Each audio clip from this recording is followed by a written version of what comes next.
ผมทำงานทุกวันไม่เว้นด้วยตัวผมเป็นนักสืบสวน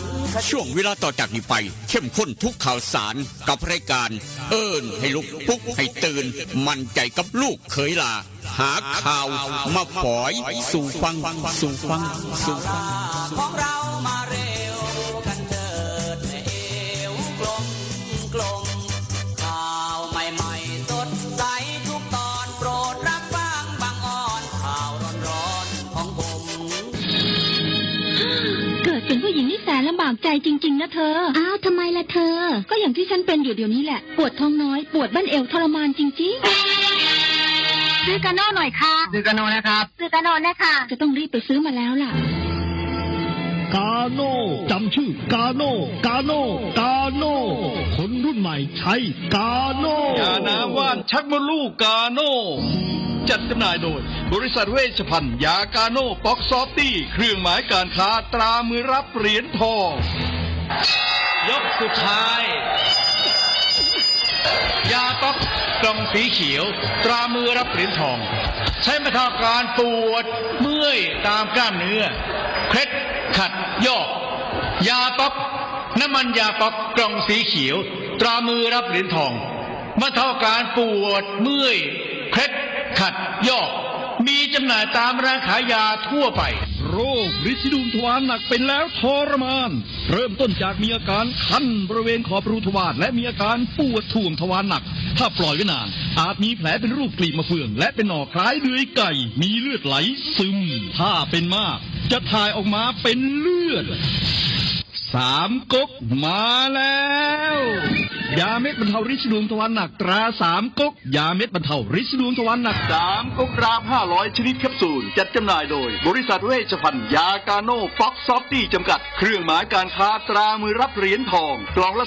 350 บาทมีจำหน่ายตามร้านขายยาชั้นนำทั่วไป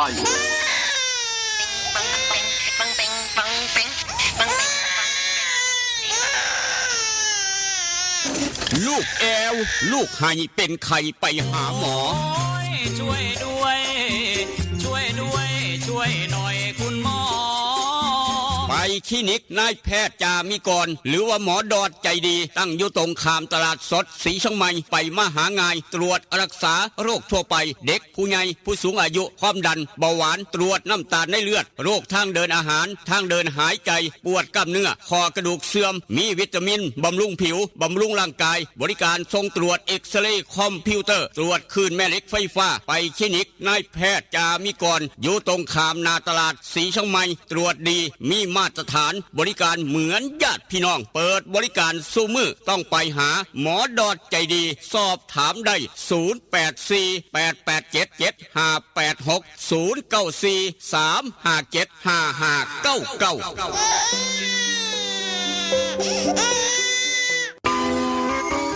เล่นกันนักมันคืออะไรอะเล่นกันนักก็รักกันแน่นไงครับพี่ตั๊กโหรักกันแน่นแน่นเหมือนอะไรครับพี่เหมือนเหงือกกับฟันรักกันแน่นดีใช่ก็ยาสีฟันสมุนไพรตราหมอจุฬาวันนี้ยิ่งมั่นใจปรับโฉมใหม่แต่รสชาติแน่นเหมือนเดิมด้วยสมุนไพร5 ชนิดให้รักกันแน่นดีแบบนี้เล่นกันนักรักกันแน่นยาสีฟันสมุนไพรตราหมอจุฬาโฉมใหม่เยี่ยมยามถามข่าวว่าเวียกว่างานขอต้อนรับด้วยกาแฟหอมคนละจอกด้วยความหักความแพงกับกาแฟเพื่อสุขภาพดรเจคอฟฟี่ดรเจคอฟฟี่มีถังเสาของแท้จากทิเบตเฮ็ดลินจือส้มสกัดผู้ขาวแปะกล้วยผงเกากี้มีประโยชน์เพื่อสุขภาพทั้งหญิงและชายมือนี่สุขภาพเป็นเรื่องสำคัญคนดื่มกาแฟขอกาแฟต้องดื่มดรเจคอฟฟี่ดรเจคอฟฟี่มีแต่คนอยากดื่มเศร้าดื่มแหลงเพื่อสุขภาพด้วยดรเจคอฟฟี่ดรเจคอฟฟี่คนละจอกมีจำหน่ายที่ FM 96.5 เมกะเฮิรตซ์0816016232เด้อเจ้าวิทยาลัยเทคโนโลยีวิชาชีพท่าบ่อ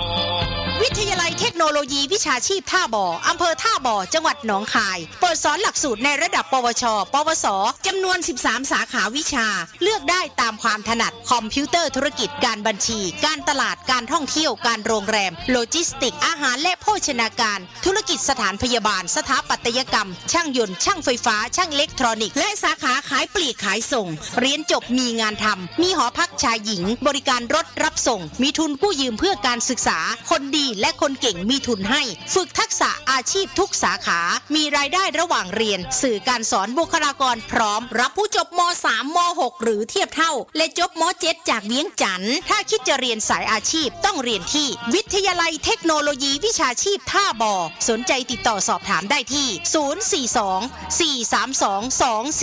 042-432-240 หรือดร.คำนึงดร.รัชนีเลื่อนแก้ว 082-105-6994-091-863-0359 สมัครเรียนได้ทุกวันนะคะ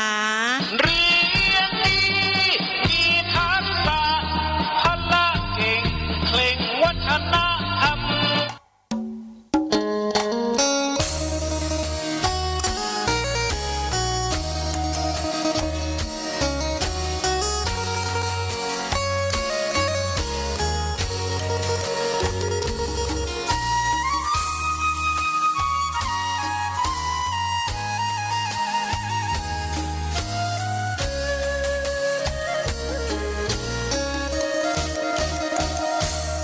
นั่งจอคอคือทอดแทนอคือทอดผู้สาวเย็นลมหนาวกินข้าวแรงแล้วยังบ่นอน2 ทุ่มครึ่งเอารูปผู้สาวเบิ่งแล้วอ่อนสอน3 ทุ่มก่อนเปิดใต้หมอนเอาจดหมายมาอ่านนั่งโกโซคือทอดพะโล้เฝ้าแต่รำพึงพอตี 1เฝ้าคิดถึงคำเคยเว้ากันที่2 คล้อยเขียนจดหมายน้อยไปถึงนุ่งครานที่3 ผ่านอ่านทบทวนแล้วเขียนใหม่อีกทีคิดฮอดอีหลีเพราะอ้ายนี้บ่เคยหักใครคือทอดหลายเพราะขวัญใจเจ้าคือชีวีคือทอดสิเป็นสิตายเพราะห่างไกลกันนานเป็นปีคิดฮอดทุกวินาทีลมหนาววีอ้ายแห่งคิดฮอดแองนั่งทรงลงหลับบ่ลงกระวนกระวายตี 5เลยไปย้อนคิดหลายสายตาอย่างแข็งหนาวเย็นจ้อยลมวอยวอยคิดฮอดแห้งแห้ง6 โมงเช้าตะเวนแดงแดงคิดฮอดคำแพงจนสอดแจ้งจางตา อย่านอนตื่นสาย อย่าอายทำกิน อย่ามินเงินน้อย อย่าคอยวาสนา สุขสบายมันเสมอมันเครือเก่ากับผู้ขาลูกเคยลานามนคนทำข่าว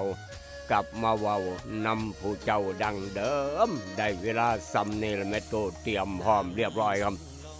ได้เสื้อกันหนาวครับย่ำวันเช้าอากาศเย็นอากาศเปลี่ยนแปลงกันอยู่ตลอด ได้เสื้อกันหนาวหลังจากนั้นถ้าอย่ามองเสลดพังพรสวมหน้ากากอนามัยสแมดล้างมือได้เจลล้างมือยาชราใจยากัดตกป้องกันโรคภัยไข้เจ็บต่างๆป้องกันPM 2.5 พร้อม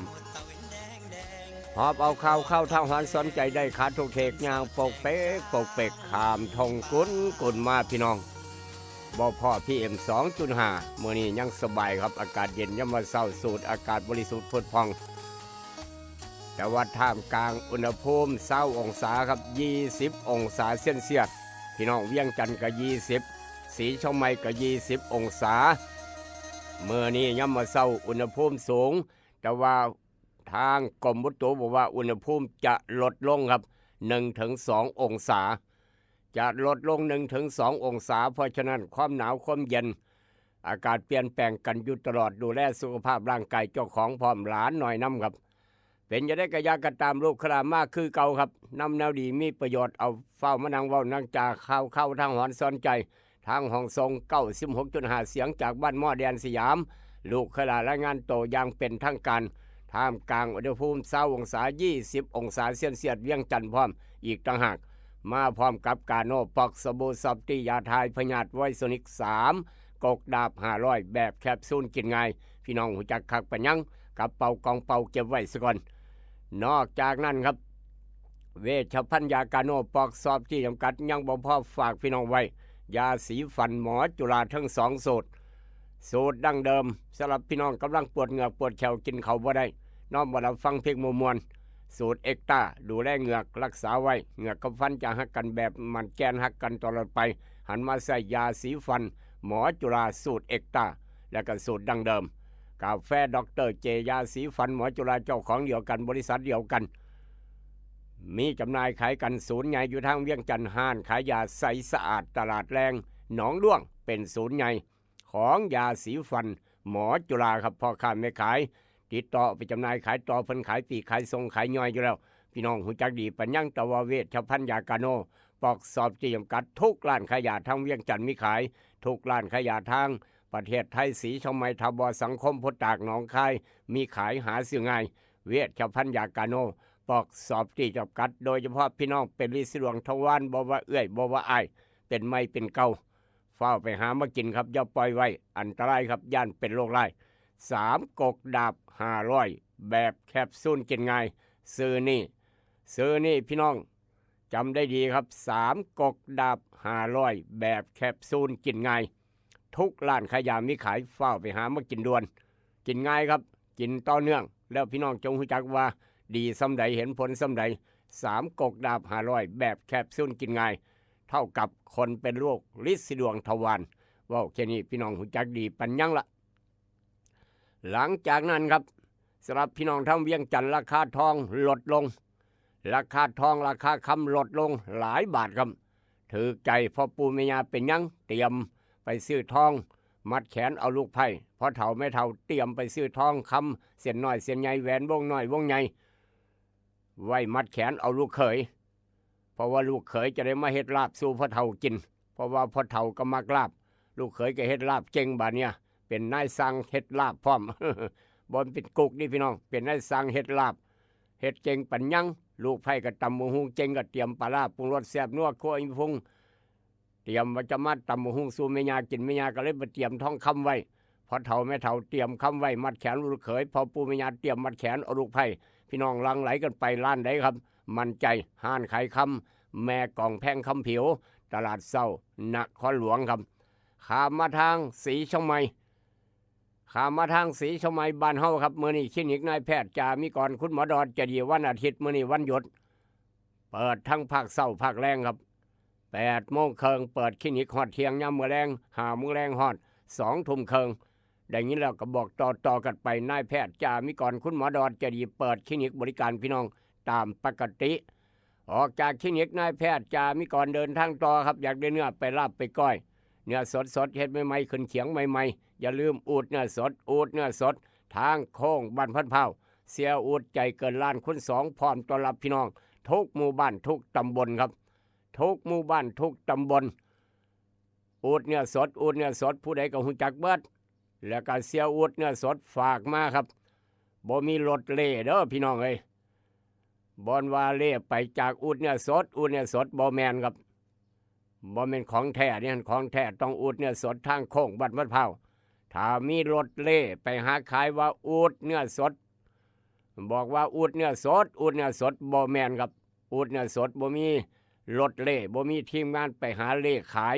ตามหมู่บ้านต่างๆนี่อูดเนื้อสดเพิ่นย้ำมาครับเพิ่นย้ำมาย่ามพี่น้องบ่ได้อูดเนื้อสดของแท้สนว่ามีคนไปบอกไปกล่าวครับแห่ไปบ้านนั้นแห่ไปบ้านนี้จากอูดเนื้อสดเด้อบ่มีครับไม่มีในกอไผ่อูดเนื้อสดบ่เคยไปมีทีมงานไปหาเล่ว่าอูดเนื้อสดตามหมู่บ้านต่างๆตามตอกซอกซอยเสียอูดแจ้งมาลูกขลาบอกต่อครับ อยากให้พี่น้องได้ของแท้จากอูฐเนื้อส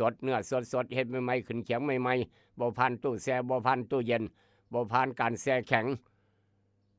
ต้องอูฐเนื้อสดทางโค้งบ้านพัดพร้าวกิโลละ200 บาทเท่านั้น200 บาทเท่านั้นถือคักครับขณะพี่น้องทางตำบลหาดคำก็ยังโอ้ยอยากไปอูฐเนื้อสดเด้ทางพี่ละคือแพงที่เกือบ300เพิ่นว่าทางตำบลหาดคำอำเภอเมืองหนองคายเกือบ300ครับอยากไปเอาอูฐเนื้อสดสั่งมาเอา50 โล100 โลอูฐเนื้อสดเอาไปส่งฮอดหม่องกิโลละ200 บาทได้เลยไม่มีปัญหาอูฐเนื้อสดจัดให้ครับเต็มพิกัดออกจากอูฐเนื้อสดอยากได้หนังไปสายบุญพระเวทบุญเดือน4บุญประจำปี 3,500 บาทหลายคนขึ้นฮอดป้าบโหลดแอร์ภาพยนตร์บ้านหัวไส้ครับ 3,500 บาทในพื้นที่3อำเภอศรีชมัยทบโพธิ์ตากถัดต่างอำเภอนอกนั้นคิดราคาตามราคาใกล้ๆครับจอใหญ่จอเรดาร์จอโค้งพร้อมบ่ไม่ธรรมดาบ่มันจอน้อยๆเด้บ่มันจอร้องคาราโอเกะนี่พี่น้องจอขนาดใหญ่พอตู้แม่ตู้สมัยเป็นบ่าวเป็นสาวเบิ่งใหญ่สำใดภาพยนตร์บ้านหัวไส้ก็ใหญ่สำนั่นแหละครับนี่คือหนังแท้หนังวาดว่าหนังธรรมดาภาพยนตร์อย่าลืมครับไปภาพยนตร์บ้านหัวไส้โหลด 3,500 บาทประหยัดค่าใช้จ่ายเงินวัดไปหลายหมื่นบาทก็แล้วกันออกจากบริการหนังครับลูกหลานจบม.3 ปีนี้กำลังจะสอบหลังจากพักแรมลูกเสือเขาค่ายลูกเสือเรียบร้อยเดือนนี้ก็เตรียมสอบปลายภาคแล้วครับสอบปลายภาคได้ม.3 ได้ม.6 จบมาเรียนต่อไกลบ้านประหยัดค่าใช้จ่ายกู้เงินยืมเรียนได้พ่อแม่สบายใจยามมื้อเช้าเห็นหน้ายามมื้อแลงเห็นหน้าจบมาได้ปวชปวสตั้งบริษัทเจ้าของได้เรียนต่อระดับปริญญาตรีได้ทั่วประเทศไทยทุกสถาบันเห็นงานบริษัทอย่างใหญ่ได้มั่นใจกับวิทยาลัยเทคโนโลยีวิชาชีพทบหรือว่าจากเฮ็ดงานอบตอยากเฮ็ดงานอบตก็เฮ็ดได้จบปวสปวชครับสมัครอบตสมัครสทได้สมัครการเมืองท้องถิ่นได้กำนันผู้ใหญ่บ้านได้บัดพี่น้องเลยนี่คือมั่นใจกับดร.คำนึงเลื่อนแก้วรับประกันคุณภาพจากสถาบันมนี้วิทยาลัยเทคโนโลยีวิชาชีพทบดร.คำนึงจัดให้เต็มพิกัดคือกันครับแต่ว่าท่ามกลางอุณหภูมิเช้ามื้อนี้เปรียบเทียบบ้านเฮาลดลงมาครับเพราะว่าทางกรมอุตุจะแจ้งว่ามื้อนี้อุณหภูมิจะลดลง 1-2 องศาจะเย็นกว่าเมื่อวานครับจะเย็นกว่าเมื่อวานลดลง 1-2 องศา6 โมงเช้ามื้อนี้ฮอด6 โมงเช้ามื้ออื่นอุณหภูมิจะลดลง 1-2 องศาลดลงมา19แล้วครับเมื่อกี้เช้าเวียงจันทน์กระทอกันลดลงมาคือกัน19 องศาคือกันนี่คือเวียงจันทน์ศรีชมัยครับข้ามไปเบิ่งทางผาตากเสือครับผาตากเสือเท่าไหร่ครับผาตากเสืออุณหภูมิสูง21 องศาภาคพื้นดิน19เวียงจันทน์19ผาตากเสือ21 องศาครับแปลกบ่ครับยอดภูผาตากเสือ21 องศาจากยอดภูผาตากเสือไปเบิ่งทางผู้เรือจังหวัดเลยครับแน่นอนอยู่แล้วแน่นอนอยู่แล้วครับนี่คือทางผู้เรือจังหวัดเลยเช้ามื้อนี้14 องศาเซลเซียสผาตากเสือ21ผู้เรือ14ครับแตกต่างกันจักองศาพี่น้องความหนาวความเย็นผู้ใดมักหนาวต้องไปทางจังหวัดเลยผู้เรือครับมักอากาศเย็นสบายบ้านเฮาศรีชมัยเวียงจันทน์ทอกันเป๊ะ19 องศามักฮ้อนมาจักหน่อยมักอุ่นขึ้นมาจักหน่อยต้องไปยอดภูผาตากเสือเช้ามื้อนี้ไปเบิ่งทางญี่ปุ่นจักหน่อยครับไปเบิ่งทางญี่ปุ่นจักหน่อยเดี๋ยวนี้8 โมงกว่าแล้วแดดออกแดดจัดแต่ว่าอุณหภูมิเย็นสบายนี่คือทางญี่ปุ่นครับ3 องศาเซลเซียสเย็นสบายครับถือใจนายสั่งทดปัญญังแต่ว่าผู้ใหญ่ใสป่าสักใต้หมู่4ห่วยมันหนาวโพดผมไปบ่ไหวดอกว่าซั่นว่านอกจากนั้นผู้ใหญ่ตุผู้ใหญ่วิชัยบ้านโคกหนองแวงไปก็บ่เป็นครับหนาวหลายท่านกำนันพึกห่วยสิมาค่าหนาวอยู่นี่บ่พี่น้องเพิ่นถ่ายอยู่พุ่นเพิ่นว่าพี่น้องเพิ่นถ่ายจะมาค่าหนาวเด้ท่านกำนันพึกบอกว่าผู้ใหญ่ตุต้องเฝ้าแลนผู้ใหญ่วิชัยต้องเฝ้าไปครับประมาณนั้นนี่คือทางญี่ปุ่น3 องศาเซลเซียสเช้ามื้อนี้แดดจัดครับนางฝิงแดดคันเป็นภาษาบ้านเฮาเจ้าค่อยนอกจากนั้นครับไป ไปทางยุโรปจังหน่อยยุโรปว่าจังไหนครับกำลังจะฮอดตีหนึ่งพอเช็ดกันลงบ่ได้ไปครับนอนเฝ้าสวนปาล์มดีกว่ายานคนมาลักหมากปาล์มเพราะว่าหมากปาล์มกำลังแพง6 บาทกว่าก็เลยบ่ได้ไปสวีทผู้ยิมวนบ้านฝางไปจังไหนมาจังไหนนอนเฝ้าสวนปาล์มดีกว่าคือกันผู้ยิมวนบ้านฝางเฮา3 องศาเซนเซียสหนาวเย็นขนาดนี่คือทางสวีททางญี่ปุ่นครับญี่ปุ่นกับ3 องศาสวิตเซอร์แลนด์กับ3 องศาแต่ว่าคนละเวลาครับญี่ปุ่น8 โมงเช้าสวิตเซอร์แลนด์กำลังจะฮอดตีหนึ่งโลกใบเดียวกันอุณหภูมิแตกต่างกันครับเอามาเว้าสู่กันฟังพอพี่น้องได้โสเลยามมื้อเช้าเว้าความฝันเว้าเรื่องสภาพดินฟ้าอากาศพร้อมประจำเช้าวันที่1 กุมภาพันธ์พุทธศักราช2569ห้วยบุญวัดพระพุทธบาทเวิ้นกุมเริ่มมื้อนี้ตัวนี้เนาะวัดพระพุทธบาทเวิ้นกุมเริ่มมื้อนี้ครับไปเบิ่งหมอลำซิ่งกันมื้อนี้แล้ววงยอดยุคพร้อมอีกต่างหากนั่นคือทางพระพุทธบาทเวิ้นกุมครับบ้านพระบาทตรงกับวันอาทิตย์ขึ้น14 ค่ำเดือน3 ปีมะเส็งตำรับตำราพ่อแม่ครูบาอาจารย์เลิกงามยามดีมื้อนี้ว่าจังไหนครับมื้อนี้มหาสิทธิโชคทำงานมงคลทุกอย่างทุกแนวบ่ดีครับทำงานมงคลขึ้นเฮือนใหม่ขึ้นบ้านใหม่เปิดกิจการร้านค้าใหม่ไม่ดีโลกาวินาศแต่ว่าทำกิจเกี่ยวกับผู้นำฉลองตำแหน่งผู้ใหญ่บ้านฉลองตำแหน่งผู้ใหญ่บ้านเลือกผู้ใหญ่บ้านหรือว่าฉลองตำแหน่งทหารตำรวจดียิ่งนักแลกิจอย่างอื่นห้ามเลิกบ่ดีโลกาวินาศนี่คือมื้อนี้ครับมื้อนี้พี่น้องเอามาเว้าสู่กันฟังดวงตำรับตำราเลิกงามยันบีพ่อแม่ครูบาอาจารย์บอกไว้ว่าจังสันมื้ออื่นวันจันทร์บอกพี่น้องล่วงหน้าจะได้วางแผนมื้ออื่นวันจันทร์วันที่2ครับเปิดร้านเสริมสวยเปิดร้านเสริมความงามดีเปิดสถานสงเคราะห์ดีเลิกงามยันดีเปิดสถานสงเคราะห์ดีเปิดร้านเสริมสวยความงามของผู้หญิงผู้หญิงเกี่ยวกับผู้หญิงผู้หญิงดีอย่างนั้นเปิดร้านเสริมสวยเปิดร้านตัดผมเสริมสวยความงามสำหรับผู้หญิงผู้หญิงดีดับเบิลดีพร้อมนั่นคือมืออื่นวันอังคารที่3ครับวันอังคารที่3ทำกิจเกี่ยวกับราชการดีอย่างอื่นห้ามแต่ว่าวันที่4วันพุธ4 กุมภาพันธ์ทำการมงคลทุกอย่างดีเลิศประเสริฐศรีพี่น้องก็ลองพิจารณาเบิ่งบอกพี่น้องล่วงหน้า 2-3 มื้อจะได้วางแผนเจ้าจังไดเจ้าแบบใดหรือว่าเจ้าเลือกสะดวกก็แล้วแต่ตามอัธยาศัยไม่ผิดกฎหมายแต่ว่าหลานชายหลานสาวคลอดมาเมื่อคืนลืมตาเบิ่งโลกเมื่อคืนว่าจังไดครับอาจารย์พิญโยเอากระดานดำขึ้นมาดินสอหินขึ้นมานางขีดเขียนบวกลบคูณหารนางสมาธิน้อยหนึ่งได้ออกมาว่าจังซี่เด้อแม่ใหญ่เด้อดวงวาสนาของหลานชายบักคำน้อยครับผู้ใดได้หลานชายยกมือขึ้นเท้าเฮืองเอามือลงอย่าหลงมือเท้าหมอนพร้อมอีกต่างหากผู้ใดได้หลานสาวยกมือไว้ครับดวงวาสนาบักคำน้อยหลานชายหลานสาวอาจารย์พิญโยได้ทำนายทายทักบอกไว้ว่าเกิดมาตั้งแต่6:01 นาทีเกิดมาในโลกแห่งความวุ่นวายนี่แหละครับโลกใบนี้แห่งความวุ่นวายโลกกำลังโสเลกันย่ำมาเศร้าการบ้านการเมืองพร้อมอีกต่างหากสภาพกาแฟดร.เจกำลังโสกันเรื่องการบ้านการเมืองครับเอาละครับดวงวาสนาบักคำน้อยใหญ่ขึ้นมามักความยุติธรรมครับหลานชายผู้นี้มักความยุติธรรมบ่เอาเปรียบมีความเจริญก้าวหน้าทางด้านสังคมมีมิตรสหายมากมีการศึกษาดีมีความรับผิดชอบสูงมีเสน่ห์รักษาคำเว้าคำจาเคารพคมคายเฉลียวฉลาดมักเรียนหนังสือผู้หลักผู้ใหญ่ให้การช่วยเหลือมักต่อสู้มักจากทินที่อยู่ไปอยู่หม้องอื่นอนาคตแจ่มใสสร้างหลักปักฐานได้เร็วหลานชายผู้นี้จะมั่งคั่งด้วยทรัพย์สินเงินทองยิ่งนักแลบู้สอนนำนี่คือดวงวาสนาของบักคำน้อยหลานชายครับใหญ่ขึ้นมาจะเป็นจังสั้นสำหรับพี่น้องบ้านเฮาเจ้าขอได้หลานสาวได้อีกน้อยครับคุณตาจ๋าคุณยายจ๋าแล้วครับเอาละครับดวงวาสนาของหลานสาวครับเป็นคนมักสวยมักงามเว้าจริงทำจริงจิตใจสูงมีเสน่ห์มีคนอุปถัมภ์มักเรียนหนังสือมักศิลปะการตกแต่ง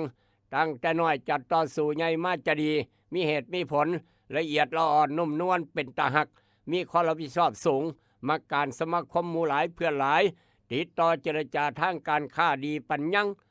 คู่ครองซอยเสริมเรื่องฐานะความเป็นอยู่ ยิ่งนักแลนั่นคือดวงวาสนาของหลานสาวหลานชายครับที่นี่แน่เลี้ยงในน้ำนมแม่เอาคักเอาแขนกระโลดสมองจะได้ดีปัญญาจะได้เลิศขอแสดงความดีใจน้ำอีกรอบหนึ่งสำหรับพี่น้องบ้านเฮาเจ้าคอยที่เกิดวันอาทิตย์มื้อนี้เท้าเฮืองยกมือไว้เท้าเฮืองตลาดสนมอนยกมือไว้ครับเท้าหมอนร้องเพลงแฮปปี้เบิร์ธเดย์ทูโยพ่อค้าแม่ขายตบมือสวดร้องเพลงพร้อมกันเท้าเฮืองเราเกิดมื้อนี้ครับวันคล้ายวันเกิดเท้าเฮืองคนเกิดวันอาทิตย์มื้อนี้ครับผู้ใดเกิดวันอาทิตย์ยกมือไว้จังหน่อยหลายคนเกิดวันอาทิตย์พ่อค้าแม่ขายดวงวาสนาเป็นจังไดอาจารย์พินโยได้ทำนายทายทักวันคล้ายวันเกิดคนเกิดวันอาทิตย์มื้อนี้จะเป็นที่ชื่นชมของผู้หลักผู้ใหญ่และกับบุคคลที่รู้จักมักคุ้นกันการเจรจาและการแสดงความคิดเห็นควรรอบคอบความสัมพันธ์กับบุคคลอื่นควรสืบเบิ่งประวัติฮู้เขาฮู้เฮาเป็นมาจังไดเป็นมาจังไดเพิ่นเขาเป็นจังไดจะได้ฮู้กันไว้เป็นการดีลบร้อยเทื่อชนะร้อยเทื่อครับมีโอกาสได้ใช้ความรู้ความสามารถอย่างเต็มพิกัดจะมีการเดินทางไปร่วมกิจกรรมสำคัญมีโอกาสได้รู้จักกับบุคคลในระดับสูงและบุคคลแปลกหน้ามีโอกาสได้ศึกษาอบรมเพิ่มเติมจะมีการเดินทางเข้าวัดเฮ็ดบุญมื้อนี้จะมีการเดินทางเข้าวัดทำบุญมื้อนี้เด้อคนเกิดวันอาทิตย์ได้รับของฝากของขวัญยิ่งนักแลนั่นคือดวงวาสนาคนเกิดวันอาทิตย์อาจารย์พินโยบอกไว้ลูกเขยหล่าบอกต่อครับเสือบ่เสือเป็นอีกเรื่องหนึ่งด้วยความหักความแพงกับกาโน่ปอกสบู่ซอฟตี้ยาทายพยาธิไวสนิก3กกดาบ500แบบแคปซูลกินง่ายทุกร้านขายยามีขายหาซื้อง่ายยาสีฟันหมอจุฬากาแฟดรเจคลินิกนายแพทย์จามิกรคุณหมอดอดจะดีมื้อนี้วันหยุดวันอาทิตย์คุณหมอดอดเปิดภาคเช้า 8 โมงครึ่งฮอดเที่ยงยามมื้อแลง 5 โมงแลงฮอด 2 ทุ่มครึ่งโทรศัพท์จองคิวได้083 676 9581 083 676 9581หลวงพี่หลวงพ่อเจ้าวาดท่านพระครูทุกวัดครับได้ยินเสียงนี่ครับคุณหมอดอดปวารณตนได้ถวายการรักษาฟรีครับทุกวันสินน้อย8 คำ 15 คำทุก8 คำ 15 คำคุณหมอดอดรักษาฟรีให้กับพ่อแม่ครูบาอาจารย์ทุกวัดสามเณรพร้อมฟรีครับยกเว้น2 โรคความดันกับเบาหวานอย่าลืมไปใช้บริการ8 คำ 15 คำมากระทายกวัดผู้ใหญ่บ้านกำนันอย่าลืมบอกหลวงพี่หลวงพ่ออยู่วัดบ้านเจ้าของก็แล้วกันจองคิวได้สอบถามปรึกษาได้กับคุณหมอดอด083 676 9581 083 676 9581วันนี้ในอดีตครับย้อนไปหลายคนเรียนหนังสือสมัยก่อนท่านล่องสังก็เคยเรียนครับเคยเรียนหนังสือลูกขลาก็เรียนหนังสือพออ่อยาวก็เรียนหนังสือท่านให้ศักดิ์ไฟที่กองนางซอยเก่าก็เรียนหนังสือสมัยก่อนต้องถือหนังสือเล่มนี้ดิบ่ถือหนังสือเล่มนี้ถือว่าบ่ทันสมัยครับสมัยก่อนต้องถือครับเล่มน้อยๆเล่มน้อยๆบ่ใหญ่ครับหนาๆน้อยๆนะต้องไปซื้อแต่ละคนต้องซื้อต้องมีครับถ้าผู้ใดบ่มีนี่ห้วยหมู่ยืมเด้ยืมละหายแล้วบัดนั้นหาก็บ่พอละนี่ต้องใส่กระเป๋าปะโถตัวเขาเล่มใหญ่เถอะมันว่าตัวเขาเล่มน้อยแท้เฮามักถือเล่มน้อยเฮามักถือเล่มน้อยพอยาววันมา10 เล่มพุ่นนะส่วนเรียนจบว่าเป็น10 เล่มครับถ้าลองสั่งจักเล่มยังบ่ถ้ายังไปเอามาเบิ่งครับ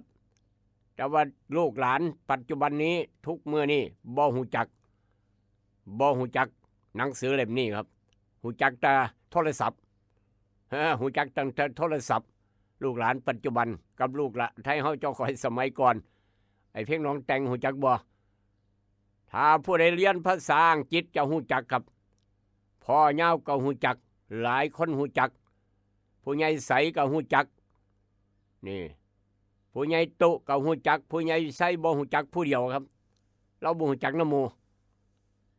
เพราะว่าเรามีลูกชายเรียนจบกฎหมายดิเราก็เลยบ่ฮู้จัก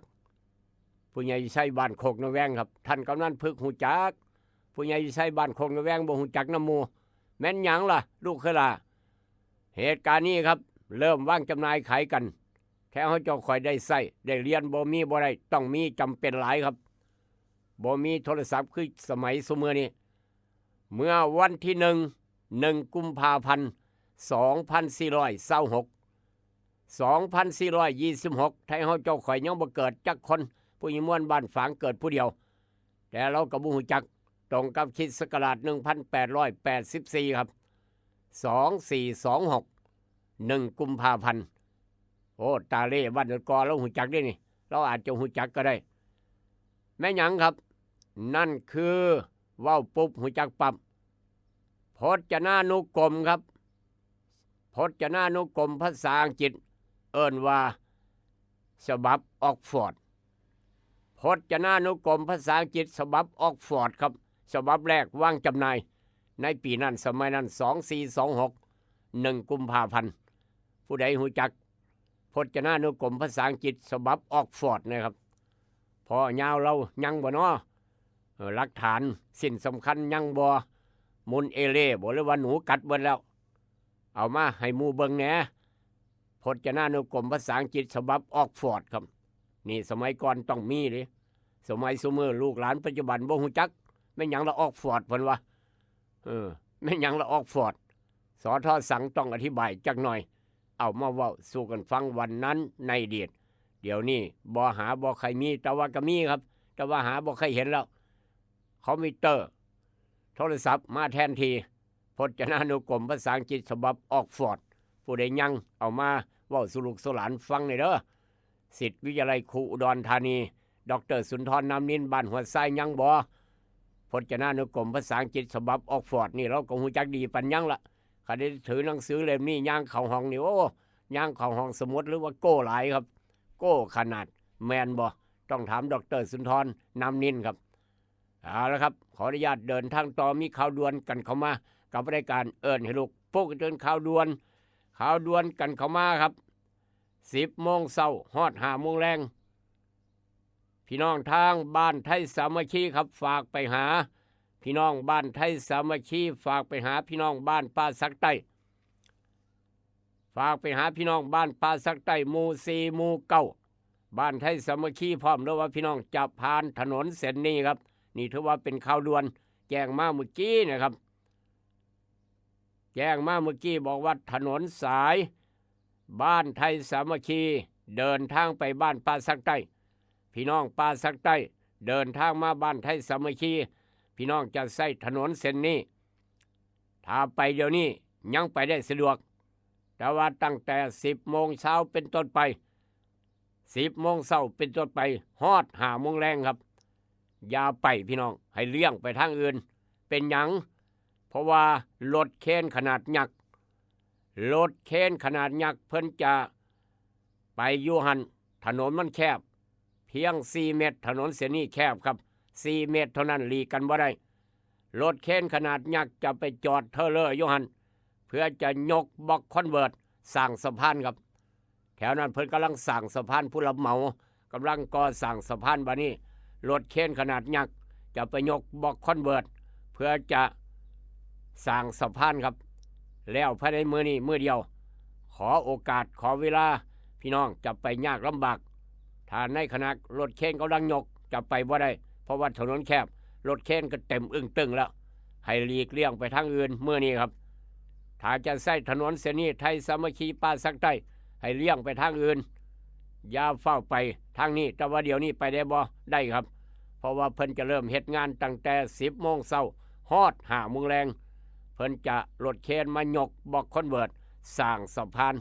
สร้างขัวว่ามันสร้างขัวมิตรภาพที่สร้างขัวสร้างสะพานเพื่อให้น้ำไหลสะดวกถนนบ่ขาดเพราะว่าถนนแคบเพียง4 เมตรเท่านั้นหลีกกันบ่ได้แจ้งด่วนจากผู้รับเหมาครับแจ้งด่วนจากผู้รับเหมาขอโอกาสขออภัยพี่น้องในความไม่สะดวกทุกขั้นตอนมื้อนี้มื้อเดียวนี่คือถนนสายไทยสามัคคีไปป่าสักใต้ป่าสักใต้มาบ้านไทยสามัคคีถนนแคบ4 เมตรถนนสายนี้พี่น้องใส่เป็นประจำหูจักดีปัญญังละทางผู้รับเหมาเพิ่นขอความกรุณามาครับขอแจ้งข่าวมาผ่านรายการเอิ้นให้ลูกปลุกให้ตื่นขอบคุญขอบคุณทุกเสียงทุกสายทุกกำลังใจทุกหมู่บ้านทุกหอกระจายข่าวน้องเมืองน้อยจิตอาสาเปิดดังฟังชัดเจนท่านกำนันพึกตู้ถึงอปพลดีเด่นเตรียมพร้อมเปิดดังฟังชัดเจนผู้ใหญ่ตู้ผู้ใหญ่ใส่ปะผู้ใหญ่ใสปาสักใต้หมู่4 นี่เปิดดังฟังชัดเจนครับขอบุญขอบคุณหลายทุกหมู่บ้านทุกตำบลที่ลูกขนาเบยฮอดถึงทุกหม่องทุกบอนพลังเงียบพร้อมอีกต่างหากเอาละครับขออนุญาตเดินทางต่อวันหยุดมื้อนี้วันอาทิตย์ฟังสบายๆเดินทางต่อครับไปสำรวจตรวจสอบเมื่อนี้พี่น้องจะได้ไปลงคะแนนครับถือว่าเมื่อนี้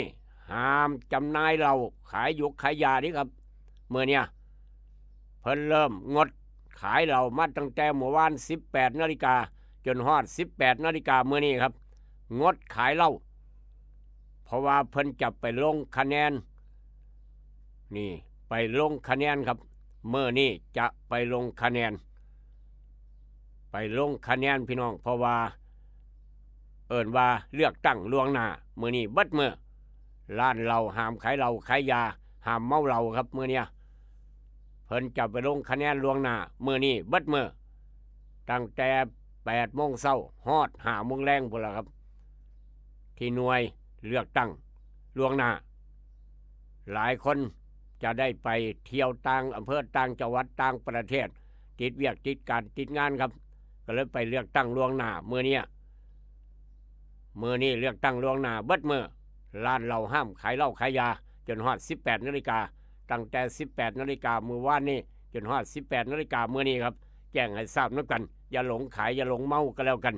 แจ้งให้ทราบน้ำกันเบิดสู่คนทุกคนนี่ถือว่าเป็นเกี่ยวกับการเลือกตั้งครับขออนุญาตเดินทางต่อไปสำรวจตรวจสอบหน้าหนึ่งของไทยรัฐเช้ามื้อนี้ว่าจังนี้แน่พอตู้ไม่ใหญ่บ่ได้เบิ่งหนังสือพิมพ์บ่ได้อ่านหนังสือพิมพ์ครับเมื่อวานทาง 96.5 ก็ถ่ายทอดเสียงเมื่อวานนี่ครับ2/9เสด็จบำเพ็ญสัตมวานครบ100 มื้อพระพันปีหลวงครับครบ100 วันพระพันปีหลวงบำเพ็ญสัตมวาน2/9เสด็จและกระทั่งหนองคายก็จัดงานคือกันนี่ครับมีสวดคือกันเมื่อวานทางจังหวัดหนองคายนอกจากนั้นข่าวใหญ่ขึ้นหน้าหนึ่งของไทยรัฐเทเลอร์ข่าวใหญ่ขึ้นหน้าหนึ่งของไทยรัฐเทเลอร์ครับศาลฎีกาศาลฎีกาถอนซื่อ7 ผู้สมัครครับกล้าทำโดน4เพื่อไทยประชาชนพ่อปชรพรรคละ1 คนครับนี่คือบ่มีสิทธิ์ผู้สมัครสสถูกถอนซื่อออกจากบัญชีผู้สมัคร7 คนทั้งเบิดกล้าทำ4 คนครับเพื่อไทย1ประชาชน1พ่อปชร1รวมแล้วเป็น7เพราะว่าคุณสมบัติผิดพลาดครับคุณสมบัติบ่ผ่านประมาณนั้นนี่คือจากหน้าหนึ่งของไทยรัฐว่าจังสั้นครับนอกจากนั้นแลนต่ำเสาไฟฟ้าต่ำต้นไม้ก็ว่านักแล้วอันนี้ต่ำเสาไฟฟ้าย่างสดค่ารถพี่น้องเอ้ยปิ้งสดค่ารถต่ำเสาไฟฟ้าปิ้งสดค่ารถเรียบร้อยย้อนขับเร็วเกินพิกัดเทวดาบ่เข้าข้างครับไล่ล่าโจรชิงทองมูลค่ากว่า11 ล้านโจรชิงทองประมาณ100 กว่าบาทพุ่นละครับ100-200 บาทพุ่นละมูลค่าโจรเอาไป11 ล้านบ่11 ล้านจะได้หลายเส้นน้ำหนักทองแพงครับ 70,000 กว่าเนาะมูลค่า11 ล้านกำลังตามล่าครับเดี๋ยวก็จับได้พี่น้องเดี๋ยวก็จับได้บ่พลาดมีกล้องวงจรปิดอยู่แล้วนอกจากนั้นครับเขมรป่วนอีกมาสังวาปานนั้นส่งยงสัญญาเรียบร้อยเขมรกัมพูชาป่วนอีกยิง M79 ถล่มครับนี่คือหน้าหนึ่งของไทยรัฐว่าจังสั้นเขมรป่วนอีกยิง M79 ถล่มล่างสุดของไทยรัฐว่าจังสั้นจากไทยรัฐมาดวนไทยรัฐครับดวนไทยรัฐมีอย่างแน่ดวนไทยรัฐนี่คือข่าวด่วนของไทยรัฐเข้ามาประมาณ2 ทุ่มกว่าพลเอกบนศิลป์สักการะสิ่งศักดิ์สิทธิ์ปราสาทตาเมือนทมปราสาทคณาครับเผยช่วงปะทะพระประธานบ่เสียหายพระประธานยังคือเก่าครับไม่เสียหายช่วงปะทะพลเอกบนศิลป์ไปนอกจากนั้น นอกจากนั้นนี่โอ้เป็นข่าวอีกแล้วพี่น้องเอ้ยเคน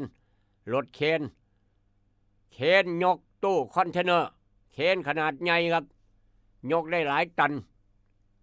รถเคนยกตู้คอนเทนเนอร์ปาก็ว่าเป็นล้นทับรถเทรลเลอร์ตู้คอนเทนเนอร์ไปล้นทับรถเทรลเลอร์ในใส่งานก่อสร้างรถไฟไฮสปีดไทยจีนครับอยู่ทางโคราชปากซองเอาอีกแล้วพี่น้องเอาอีกแล้วช่วงเวลาประมาณ5 โมงกว่าๆยามมื้อแลงมื้อวานนี้เคนใหญ่ยกตู้คอนเทนเนอร์ยกเทเลอร์ขึ้นจากไปพาดเท่าไหนสลิงขาดบ่ล้นทับรถเทรลเลอร์หั่มลงไปบ่เดียวง่ายกุ๊บปานสร้างส้นสร้างครับในใส่งานก่อสร้างรถไฟไฮสปีดไทยจีนที่ปากซองโคราชจากเป็นอาถรรพ์ยังมีตะเคนทั้งนั้นเนาะนี่เนาะเพราะฉะนั้นเรามาระวังเด้อให้เวียกเหตุการณ์เหตุงานกับรถเคนอย่าชะล่าใจอย่าประมาทก็แล้วกันอันตรายครับอันตรายคักจากเหตุการณ์นั้นมาทางเหตุการณ์นี้ครับไฟใหม่โรงงานในเขตอุตสาหกรรมสุรนารีทั้งโคราชพ่อสารเคมีเทนเนอร์สีจำนวนมากควันโกบดำทะมึน PM 2.5 ว่ามาเป็นยานดำโพดดำเหลือครับเต็มท้องฟ้าทางสุรนารีโคราชทินเนอร์สีจำนวนมากเสื้อเสื้อไฟอยู่แล้วนอกจากนั้นค่าฝุ่นเมื่อนี้31 มกราคมก็คือเมื่อวานครับกรุงเทพ PM 2.5 พุ่งเกินค่ามาตรฐานในระดับสีส้ม64พื้นที่ครับโอ้โหครับ PM 2.5 เป็นระยานนอกจากนั้นระทึกรถไฟใหม่รถแท็กซี่ครับรถแท็กซี่คนขับรถแท็กซี่เจ้าของคนขับรถแท็กซี่แล้วก็คนโดยสารไม่หยังไฟคือควันเขินไม่ควันห้อยๆขึ้นมาเนี่ยว่าซั่นว่าน้ำช่องแอร์นะครับควันห้อยๆขึ้นมาแห้งขึ้นจอดแม่เจ้าจอดแม่ไอ้จอดเจ้าของรถที่จอดปั๊บเปิดประตูแล่นหนีครับไฟใหม่รถแท็กซี่เรียบร้อยสั่งกิโลขายผู้ใหญ่ใสบรเพชรสีใหม่เขาขายเขาเสี่ยงกงอย่างเดียวเฮ็ดสีใหม่บ่ได้เพราะไฟใหม่เบิด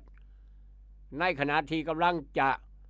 ไปส่งคนโดยสารคนขับแท็กซี่คนโดยสารนั่งเบาะหลังครับคนโดยสารนั่งเบาะหลังเอาอ้ายมีหยังควันขึ้นมานี่ควันขึ้นมาอยู่ซ่องแอร์นี่เจ้าเห็นบ่เดี๋ยวเบิ่งปานว่าควันแห้งขึ้นจอดรถฟ้าเปิดประตูแลนหนีลงมาครับบ่ฮอดนาทีตึ้มบาดเดียวเรียบร้อยครับเฮ็ดสีใหม่บ่ได้ขายเขาเสี่ยงกงอย่างเดียวเปิดประตูนี้ตายออกมาทันพี่น้องเอ้ยเกือบชีวิตบ่รอดเนาะนี่เนาะเพราะฉะนั้นนั่งรถซุมื้อต้องระวังเด้ครับนั่งรถซุมื้อให้สังเกตกันเนี่ยย่านบ่แม่นควันแอร์เด้ย่านควันไฟออกมาจากช่องแอร์สนอกว่าเตือนลูกคือลาพรเตือนพี่น้องนำครับบ่อยากเห็นบ่อยากพ่อบ่อยากได้ยินพร้อมอีกต่างหากเว้าเรื่องรถตู้เมื่อวานทางดอนป้าเปื่อยต้อนรับคณะรถตู้ประมาณ10 คันครับรถตู้แล่นเข้าดอนป้าเปื่อยประมาณ10 คันเมื่อวานนี่แหล่งท่องเที่ยวของสีช่องใหม่ของบ้านหมอรถตู้10 คันแล่นเข้าดอนป้าเปื่อยครับป้าดโถมาเที่ยวสะพานความยาว491 เมตร10 คันคันละ10 คนประมาณ90 คนครับช่วงบ่ายเที่ยงกลัวหาบ่าย2เมื่อวานนี้มารวมทำบุญทางดอนป้าเปื่อยรถตู้10 คันครับมีแต่คันใหม่ๆพี่น้องเอ้ยนั่งรถตู้ก็ต้องระมัดระวังคือกันเด้ย่านควนห้อยขึ้นสะดอกว่าแม่นบ่ทางท่านผู้ใหญ่ใสนี่รถตู้ต้องมาตรฐานครับต้องสังเกตซอยกันอย่าชะล่าใจอย่าประมาทก็แล้วกันขอบุญขอบคุณทีมงานรถตู้เมื่อวานมาเที่ยวครับ10 คันทั้งดอนป้าเปื่อยอย่าลืมว่าสวยงามอลังการสำเร็จอย่าลืมบอกต่อๆกันไป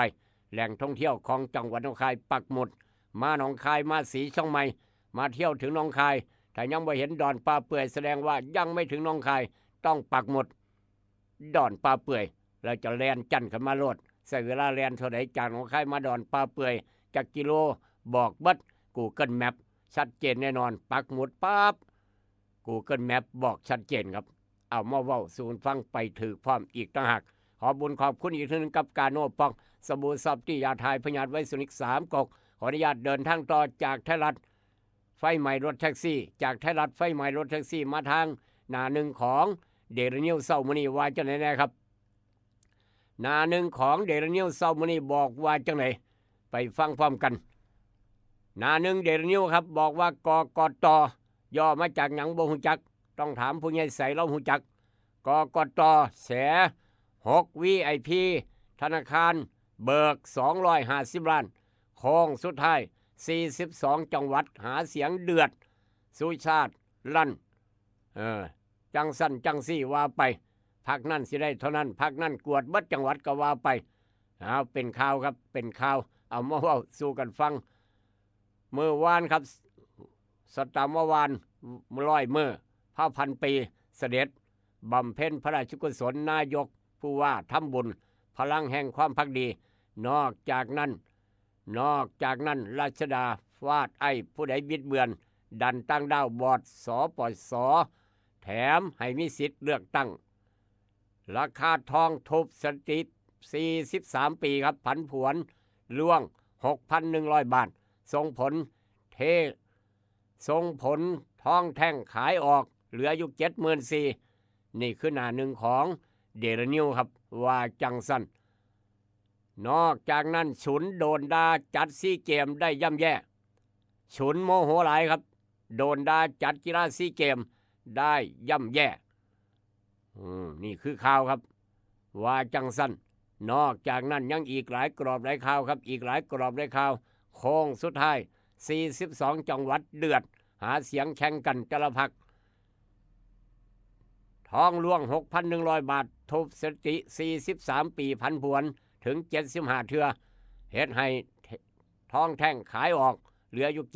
74,000 เพราะฉะนั้นอยากได้ทองพี่น้องเวียงจันทน์พอปู่แม่ย่าเตรียมมัดแขนลูกไผ่พ่อเฒ่ามาเฒ่าเตรียมมัดแขนเอาลูกเขยคนใหม่อย่าลืมไปเอาโยหานขายคำแม่กล่องแพ่งคำผิวเฝ้าไปเอาครับเฝ้าไปเอาทองกำลังลดถือลงหลายพันบาทก็แล้วกันนอกจากนั้นยังอีกหลายกรอบและข่าวที่น่าสนใจเอามาเว้าสู่กันฟังมื้อนี้เป็นมื้อเลือกตั้งวันเลือกตั้งล่วงหน้าครับทางหนองคายบ้านเฮาทุกทั่วประเทศไทยครับมื้อนี้เป็นวันไปเลือกตั้งล่วงหน้าได้นี่วันที่8 กุมภาเข้าคูหาไปเลือกตั้งปกติแต่ว่ามื้อนี้เป็นมื้อวันเลือกตั้งล่วงหน้าห้ามขายเหล้าขายยาตั้งแต่ 18 นาฬิกาเมื่อวานจนฮอด18 นาฬิกาเมื่อนี้นี่คือกติกา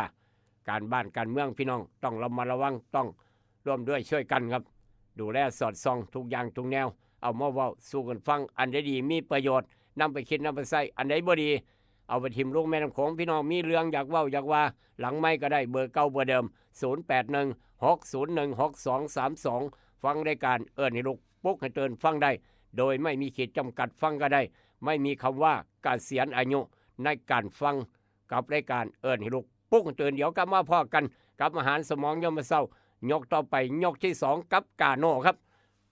คิดทองให้ได้ทองคิดเงินให้ได้เงินคุณกำลังรับฟังอาหารสมองยามเช้ายิ้มฝังโขงกับรายการให้ลุกปลุกให้ตื่นให้ลุกปลุกให้ตื่นอยู่นะครับอยู่นะคะอยู่นะคะรวยขอให้รวยขอให้รวยขอให้รวย เกิดเป็นผู้หญิงนี่แสนลำบากใจจริงๆนะเธออ้าวทำไมล่ะเธอก็อย่างที่ฉันเป็นอยู่เดี๋ยวนี้แหละปวดท้องน้อยปวดบั้นเอวทรมานจริงๆซื้อกาโน่หน่อยค่ะซื้อกาโน่นะครับซื้อกาโน่นะคะจะต้องรีบไปซื้อมาแล้วล่ะกาโน่จำชื่อกาโน่กาโน่กาโน่คนรุ่นใหม่ใช้กาโน่ยาน้ำว่านชักมดลูกกาโน่จัดจำหน่ายโดยบริษัทเวชภัณฑ์ยากาโน่ป๊อกซอฟตี้เครื่องหมายการค้าตรามือรับเหรียญทองยกสุดท้ายยาป๊อกกล่องสีเขียวตรามือรับเหรียญทองใช้บรรเทาการปวดเมื่อยตามกล้ามเนื้อเคล็ดขัดยอกยาป๊อกน้ำมันยาป๊อกกล่องสีเขียวตรามือรับเหรียญทองบรรเทาการปวดเมื่อยเคล็ดขัดยอกมีจ ำหน่ายตามร้านขายยาทั่วไป โรคฤทธิ์ดูมทวารหนักเป็นแล้วทรมาน เริ่มต้นจากมีอาการคันบริเวณขอบรูทวารและมีอาการปวดท่วงทวารหนัก ถ้าปล่อยไว้นานอาจมีแผลเป็นรูปกลีบมะเฟืองและเป็นหนอกคล้ายเดือยไก่มีเลือดไหลซึมถ้าเป็นมากจะถ่ายออกมาเป็นเลือดสามก๊กมาแล้วยาเม็ดบรรเทาฤทธิ์ดวงทวารหนักตราสามก๊กยาเม็ดบรรเทาฤทธิ์ดวงทวารหนัก3 ก๊กราม500 ชนิดแคปซูลจัดจำหน่ายโดยบริษัทเวชภัณฑ์ยากาโน่ฟ็อกซอฟตี้จำกัดเครื่องหมายการค้าตรามือรับเหรียญทองกล่องละ350 บาทมีจำหน่ายตามร้านขายยาชั้นนำทั่วไปยอมถอดแหวนที่แม่เคยสวมนิ้วให้มั่นแฟนด้วยแหวนแม่เพราะเป็นคำแท้ๆ100%มีใบหับประกันจากห้านกล่องแพงคำผิวนครหลวงเวียงจันทร์แม่แล้วคันได้คำจากห้านไข่คำกล่องแพงคำผิวบว่าสร้อยข้อคำสร้อยแขนแหวนตุ้มหูหูประพันธ์ถูกสนิทลวดลายงามหลากหลายทุกทานมั่นใจ100%อยู่ตลาดเศร้าม2สั้น2ห้อง36หน้าลิฟห้านไข่คำกล่องแพงคำผิวห้านไข่คำกล่องแพงคำผิวยังหับซื้อขายแลกเปลี่ยนคำได้ราคาสูงทึกใจนอกจากนั้นยังหับออกแบบคำตีคำตามแบบตามสั่งที่ลูกค้าต้องการห้านขายคำกล่องแพงคำผิวมีเครื่องกวดเซ็กคำที่มาตรฐานคำทุกเส้นจึงผ่านการกวดสอบลูกค้ามั่นใจอยากได้คำแลกเปลี่ยนคำไปห้านกล่องแพงคำผิวแล้วจะบ่ผิดหวังอยู่ตลาดเศร้าม2สั้น2ห้อง36หน้าลิฟเห็นง่ายสอบถามปรึกษาได้021214555509012พอกล่องแพงแม่คำผิวหับห้องคุณภาพกับคำทุกเส้นเด้อเจ้าดำไทยดำลาวหายห่วงแซ่บนัวมีไว้ในครัวของพี่น้องเลี้ยวบอน้ำปลาปรุงรสแซ่บนัวครัวอิ่มพุงแซ่บนัวครัวอิ่มพุงน้ำปลาปรุงรสแซ่บนัวครัวอิ่มพุงมี2สูตรน้ำปลาแซ่บนัวครัวอิ่มพุงสูตรแซ่บคูณ2ฟ้าสีส้มใส่ตำมักหุงตำมั่วตำซั่วตำถาดตำสารพัดตำแซ่บหลายน้ำปลาแซ่บนัวครัวอิ่มพุงสูตรลดมือแม่ฟ้าสีเหลืองใส่ลาบก้อยซอยแซ่อ้อออมแกงได้รสเด็ดแซ่บเด้อเจ้ากินหอมแซ่บนัวแท้ว่ามือนี่พอข้ามแม่ขายต้องการเป็นตัวแทนจำหน่ายน้ำปลาปรุงรสแซ่บนัวครัวอิ่มพุงทั้ง2สูตรสนใจติดต่อหนองคายสีเชียงใหม่0933548221นครหลวงเวียงจันทร์อยู่ห้านสิ้นดาดอิ่มพุงต่อหน้าห้านอาหารต้นตาลบ้านสีสมซืนถนนเก้าเลี้ยวเมืองสีโคตรโทรศัพท์552-02820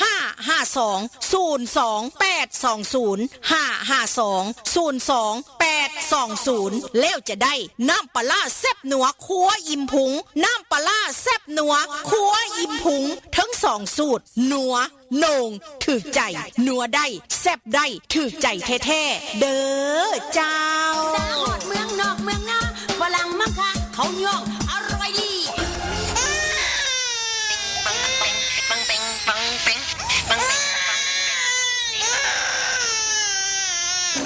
ลูกแอวลูกไห้เป็นไข่ไปหาหมอช่วยด้วยช่วยหน่อยคุณหมอไปคลินิกนายแพทย์จามิกรหรือว่าหมอดอดใจดีตั้งอยู่ตรงข้ามตลาดสดสีช่องใหม่ไปมาหาง่ายตรวจรักษาโรคทั่วไปเด็กผู้ใหญ่ผู้สูงอายุความดันเบาหวานตรวจน้ำตาลในเลือดโรคทางเดินอาหารทางเดินหายใจปวดกล้ามเนื้อคอกระดูกเสื่อมมีวิตามินบำรุงผิวบำรุงร่างกายบริการทรงตรวจเอ็กซเรย์คอมพิวเตอร์ตรวจคลื่นแม่เหล็กไฟฟ้าไปคลินิกนายแพทย์จามิกรอยู่ตรงข้ามนาตลาดสีช่องใหม่ตรวจดีมีมาตรฐานบริการเหมือนญาติพี่น้องเปิดบริการสู้มือต้องไปหาหมอดอดใจดีสอบถามได้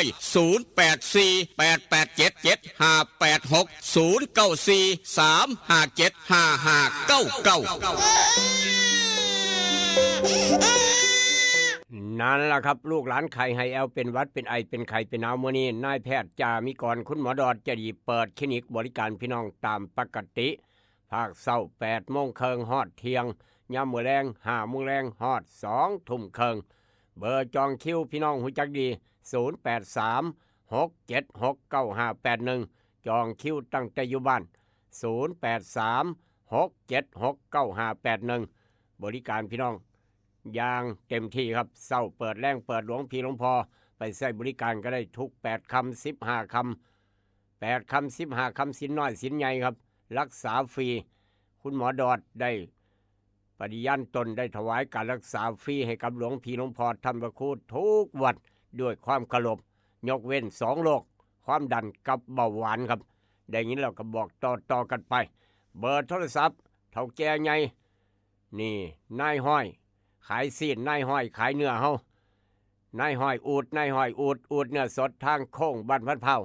เบอร์โทรศัพท์อูดเนื้อสดครับกิโลละ200 บาทเท่านั้นเนื้อใหม่ๆเห็ดใหม่ๆขึ้นเขียงใหม่ๆจากอูดเนื้อสด0953295764ครับ0953295764พี่น้องท่านยังจันอยากได้น้ำปลาปรุงรสแซ่บนัวครัวอิ่มพุ่งไปจำหน่ายขายกันเบอร์เดียวเบอร์นี้ครับ55202820552028220น้ำปลาปรุงรสแซ่บนัวครัวอิ่มพุ่งทั้ง2สูตรแซ่บคุณ2ฝาสีส้มประเภทตำสูตรรสมือแม่ฝาสีเหลืองประเภทลาบก้อยซอยแซ่ยกให้เพิ่นมักสูตรใดหรือว่าซื้อทั้ง2สูตรก็แล้วแต่แซ่บปัญญังต้องพิสูจน์ด้วยเจ้าของเองครับ552022820ทางบ้านมอศรีชงไมทบสังคมโพธิ์ตากโทรเบอร์นี้ครับ0983458221อีกเบอร์หนึ่งพี่น้องทางอำเภอเมืองหนองคายครับ0933548067จะได้น้ำปลาปรุงรสแซ่บนัวครัวอิ่มพุงทั้ง2สูตรไปจำหน่ายขายกันเอาไปกินอยู่เฮือนอยู่บ้านพร้อมเอาไปเตรียมงานดองงานแต่งพร้อมงานบุญงานบวชบุญประจำปีบุญพระเวทพร้อมอีกต่างหากดังนี้เราก็บอกต่อกันไปเอาละครับได้เวลาไปเอาบุญน้ำกันเมื่อนี้ไปเอาบุญทางวัดพระพุทธบาทเวิร์นกลมตำบลพระพุทธบาทเมื่อนี้เป็นมื้อแรก1-2-3ครับมีสอยดาวการกุศลพร้อมเมื่อนี้กับมื้ออื่นสอยดาวการกุศลรางวัลนี่ก็หลายเบิ่งหมอลำซิ่งพร้อมสอยดาวไปพร้อมยามมื้อแลงเบิ่งลำวงย้อนยกเมื่อนี้ทางวัดพระพุทธบาทเวิร์นกลมบุญประจำปีบุญเดือน4ครับออกจากวัดพุทธบาทเวิร์นกลมไปทางวัดนี่ครับ13-14เอาไปทางสำนักสงฆ์ดอนกอนนสวรรค์ซะก่อน13กับ14สำนักสงฆ์ดอนกอนนสวรรค์ครับท่านพระอาจารย์มัดเป็นเจ้าวาดอยู่หันท่านพระอาจารย์มัดเป็นเจ้าวาดอยู่หันลูกหลานพี่น้องบ้านโน้นสวรรค์ครับเป็นเจ้าวาดกำลังสร้างเพิ่งก็ได้เฮ็ดผ้าป่ากำลังสร้างเพื่อสมทบทุนสร้างเมนเตาเผาศพสำนักสงฆ์ดอนกอโน้นสวรรค์ทอดผ้าป่าสามัคคีครับ13ตั้ง13กุมภาครับตั้งบุญเบิดมื้อเฮ็ดบุญเบิดมื้อนี่เฮ็ดบุญเบิดมื้อตั้งบุญเบิดมื้อครับยามมื้อแลงมีระวงไทยบ้านพร้อมยามมื้อแลงไปเที่ยวไปม่วนไปฟ้อนระวงไทยบ้านเพื่อหาเงินสร้างสมทบทุนสร้างเมนเตาเผาศพทอดผ้าป่าสามัคคีครับหลังจากนั้นเดินเศร้าขึ้นมา14กุมภาครับ14กุมภาเฮ็ดบุญเบิดมื้อแล้วก็เบิ่งหมอลำซิ่งเบิดมื้อยามมื้อคืนเบิ่งมวยเสียตากำลังเจริญตาเสียตาหนองคายจัดให้เต็มพิกัดมวยทั้งหมด18คู่ก่อนเวลาแล้วก็คู่เอกคู่รองคู่ค่ำมีเบิดพี่น้องเอ้ยป้าดโทมีแต่มวยยกค่ายเสียกันตัวนี้เนาะค่ายลุ่งต่อลุ่งเจริญยิมนี่ยกค่ายกับยกค่ายใส่กันกับหลายค่ายพร้อมอีกต่างหากมวยหญิงก็มีครับมวยก่อนเวลาคู่ที่1แอดยกขึ้นมาครับคู่ที่1มวยก่อนเวลาเพชรริมโขงขอต่อยแบบศักดิ์ศรีใส่กับอัดกับภูมิศักดิ์เหล็กครับน้ำหนักพิกัด28กิโลเสียตากำลังเจริญจัดให้นอกจากนั้นคู่เอกครับเพชรพระจันทร์ต่อยกับเพชรโบบานป้าโทเพชรตัดเพชรผู้ใดจะเก่งก็ไผบาดเนี่ยเพชรพระจันทร์จากจานุโพตาก เฮ็ดบัวบานจากพลมาศครับค่ายพลมาศจากอพลมาศผลนี้บนธรรมดาครูเอกครูที่หนึ่งครูเอกมีทั้งหมด4ครูเฉพาะครูเอกก็คุ้มค่าแล้วครับเพชรพระจันทร์ต่อยกับเพชรบัวบานเจ้าภูวังใส่กับซามูไรหลังจากนั้นเจอกับพลังบุญอัดกับเช็คบินหลังจากนั้นพบกับคู่เอกพลาดไม่ได้58กิโลกัน58กิโลครับพิกัดน้ำหนักแบบไผดีไผโยจัตุคามรามเทพใส่กับเพชรสุภกรป้าทออันนี้ก็สุดยอดเนาะผู้หนึ่งเลี้ยงปลากระสังผู้หนึ่งอยู่ค่ายมณีแดงผู้หนึ่งอยู่ค่ายปลากระสังครับระหว่างเพชรสุภกรค่ายปลากระสังใส่กับจัตุคามรามเทพจากค่ายสมณีแดงสุดยอดเซียนหมัดมวยลืมบ่ได้ครับวันที่14กุมภาพ่อกับศึกยอดมวยโนนสวรรค์ต้านพยาเสียบจิตแต่ละพิกัดแต่ละคูนี่ป้าทอแบบไฟแลบเวทีถล่มกันแล้วกันเสียตากำลังเจริญจัดให้เต็มพิกัดมวยฟรีครับเซียนพนันขันต่ออย่าลืมไปพ่อกัน14กุมภาเซียนแต่ละค่ายมีนัดพ่อกันอยู่ทางสำนักสงฆ์ดอนกอโนนสวรรค์สำหรับคนตีละครั้งเสียตาให้ผู้ใดตีละครั้งเนาะให้สร้างทดเด้อตีละครั้งเราเก่งประเภทตีละครั้งครับคนถ่ายรูปต้องสทสลงไฟถ่ายรูป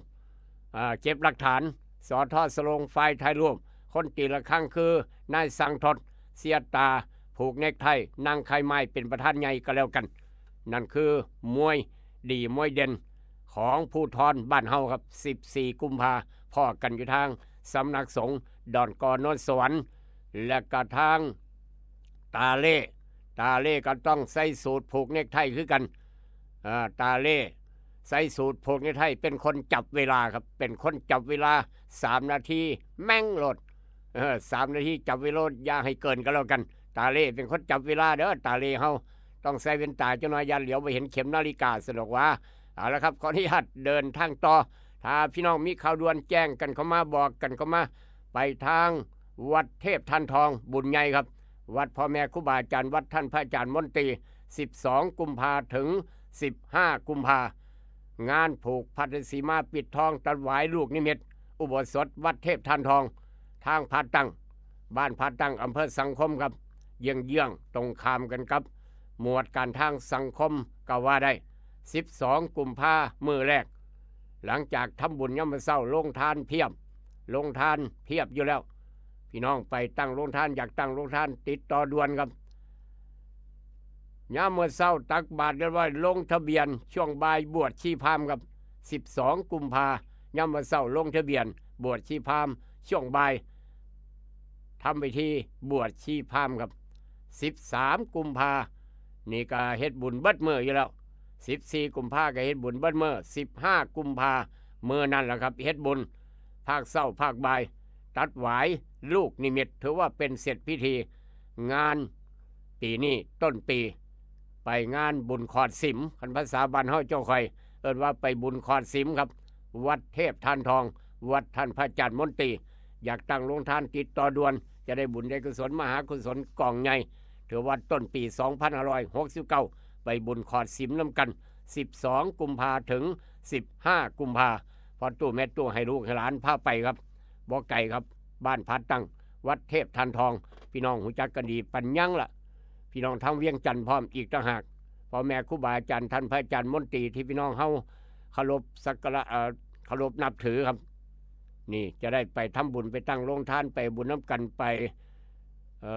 ตัดหวายลูกนิมิตไปรวมพิธีน้ำกันงานใหญ่ของต้นปีนี้อยู่ทางวัดเทพทันทอง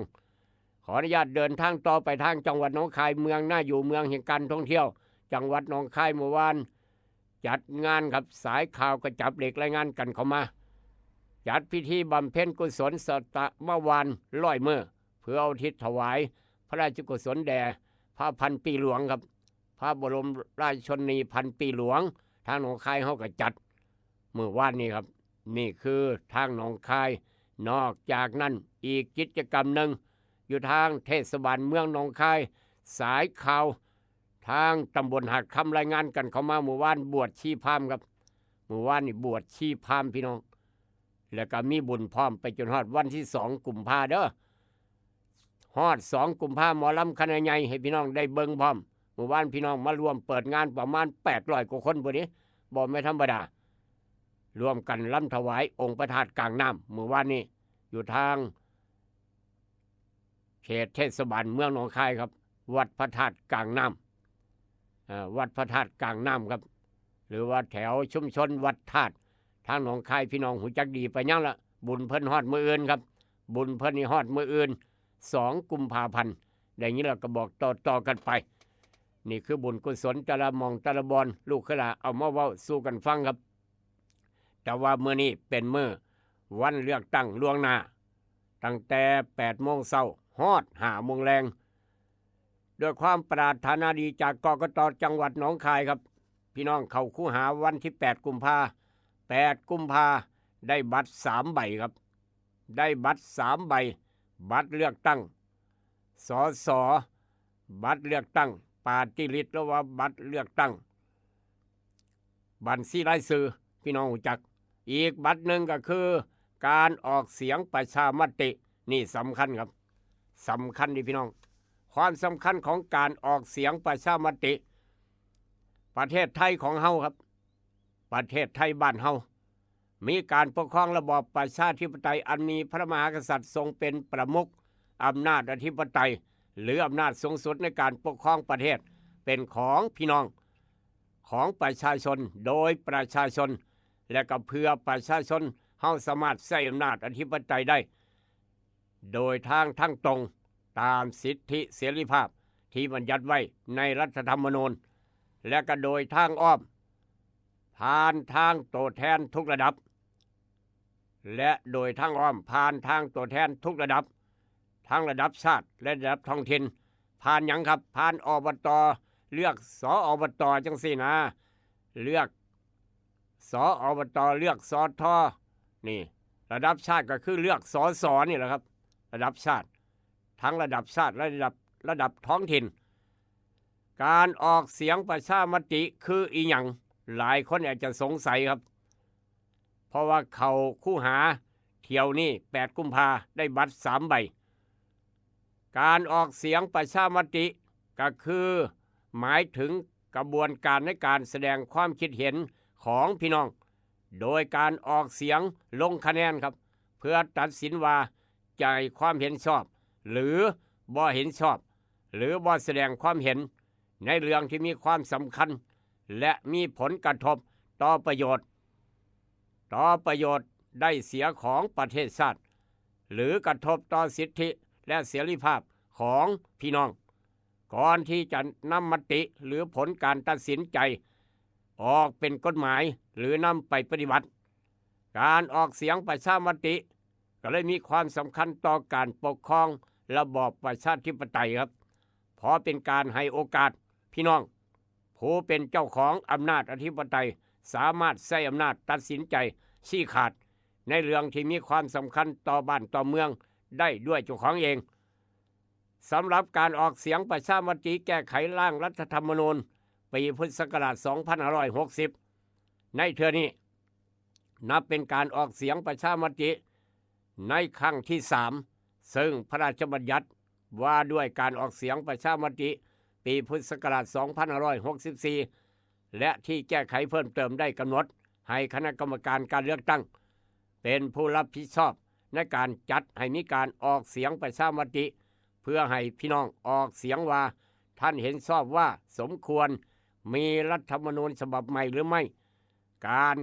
จัดทำรัฐธรรมนูญฉบับใหม่ภายใต้รัฐธรรมนูญแห่งราชอาณาจักรไทยพุทธศักราช 2560 จำเป็นต้องจัดให้มีการออกเสียงประชามติถึง3 เทื่อ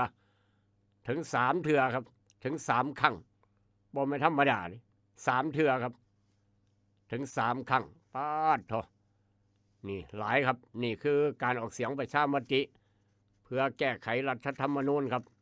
เพราะฉะนั้นขั้นตอนต่างๆการดำเนินการกิจการเรื่องทำประชามติเดี๋ยวดูขลาดจะเว้าสู่ฟังในมือต่อไปนี่เกี่ยวกับความสำคัญของการออกเสียงประชามติ พี่น้องวันที่8กุมภาเข้าคู่หาจะได้บัตร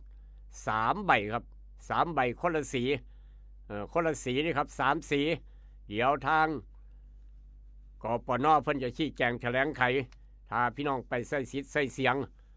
ไปใส่สิทธิ์ใส่เสียงวันที่8กุมภาครับอย่านอนหลับทับสิทธิ์ก็แล้วกันเอามาเว้าสู่กันฟังครับนั่นคือการบ้านการเมืองการปกครองระ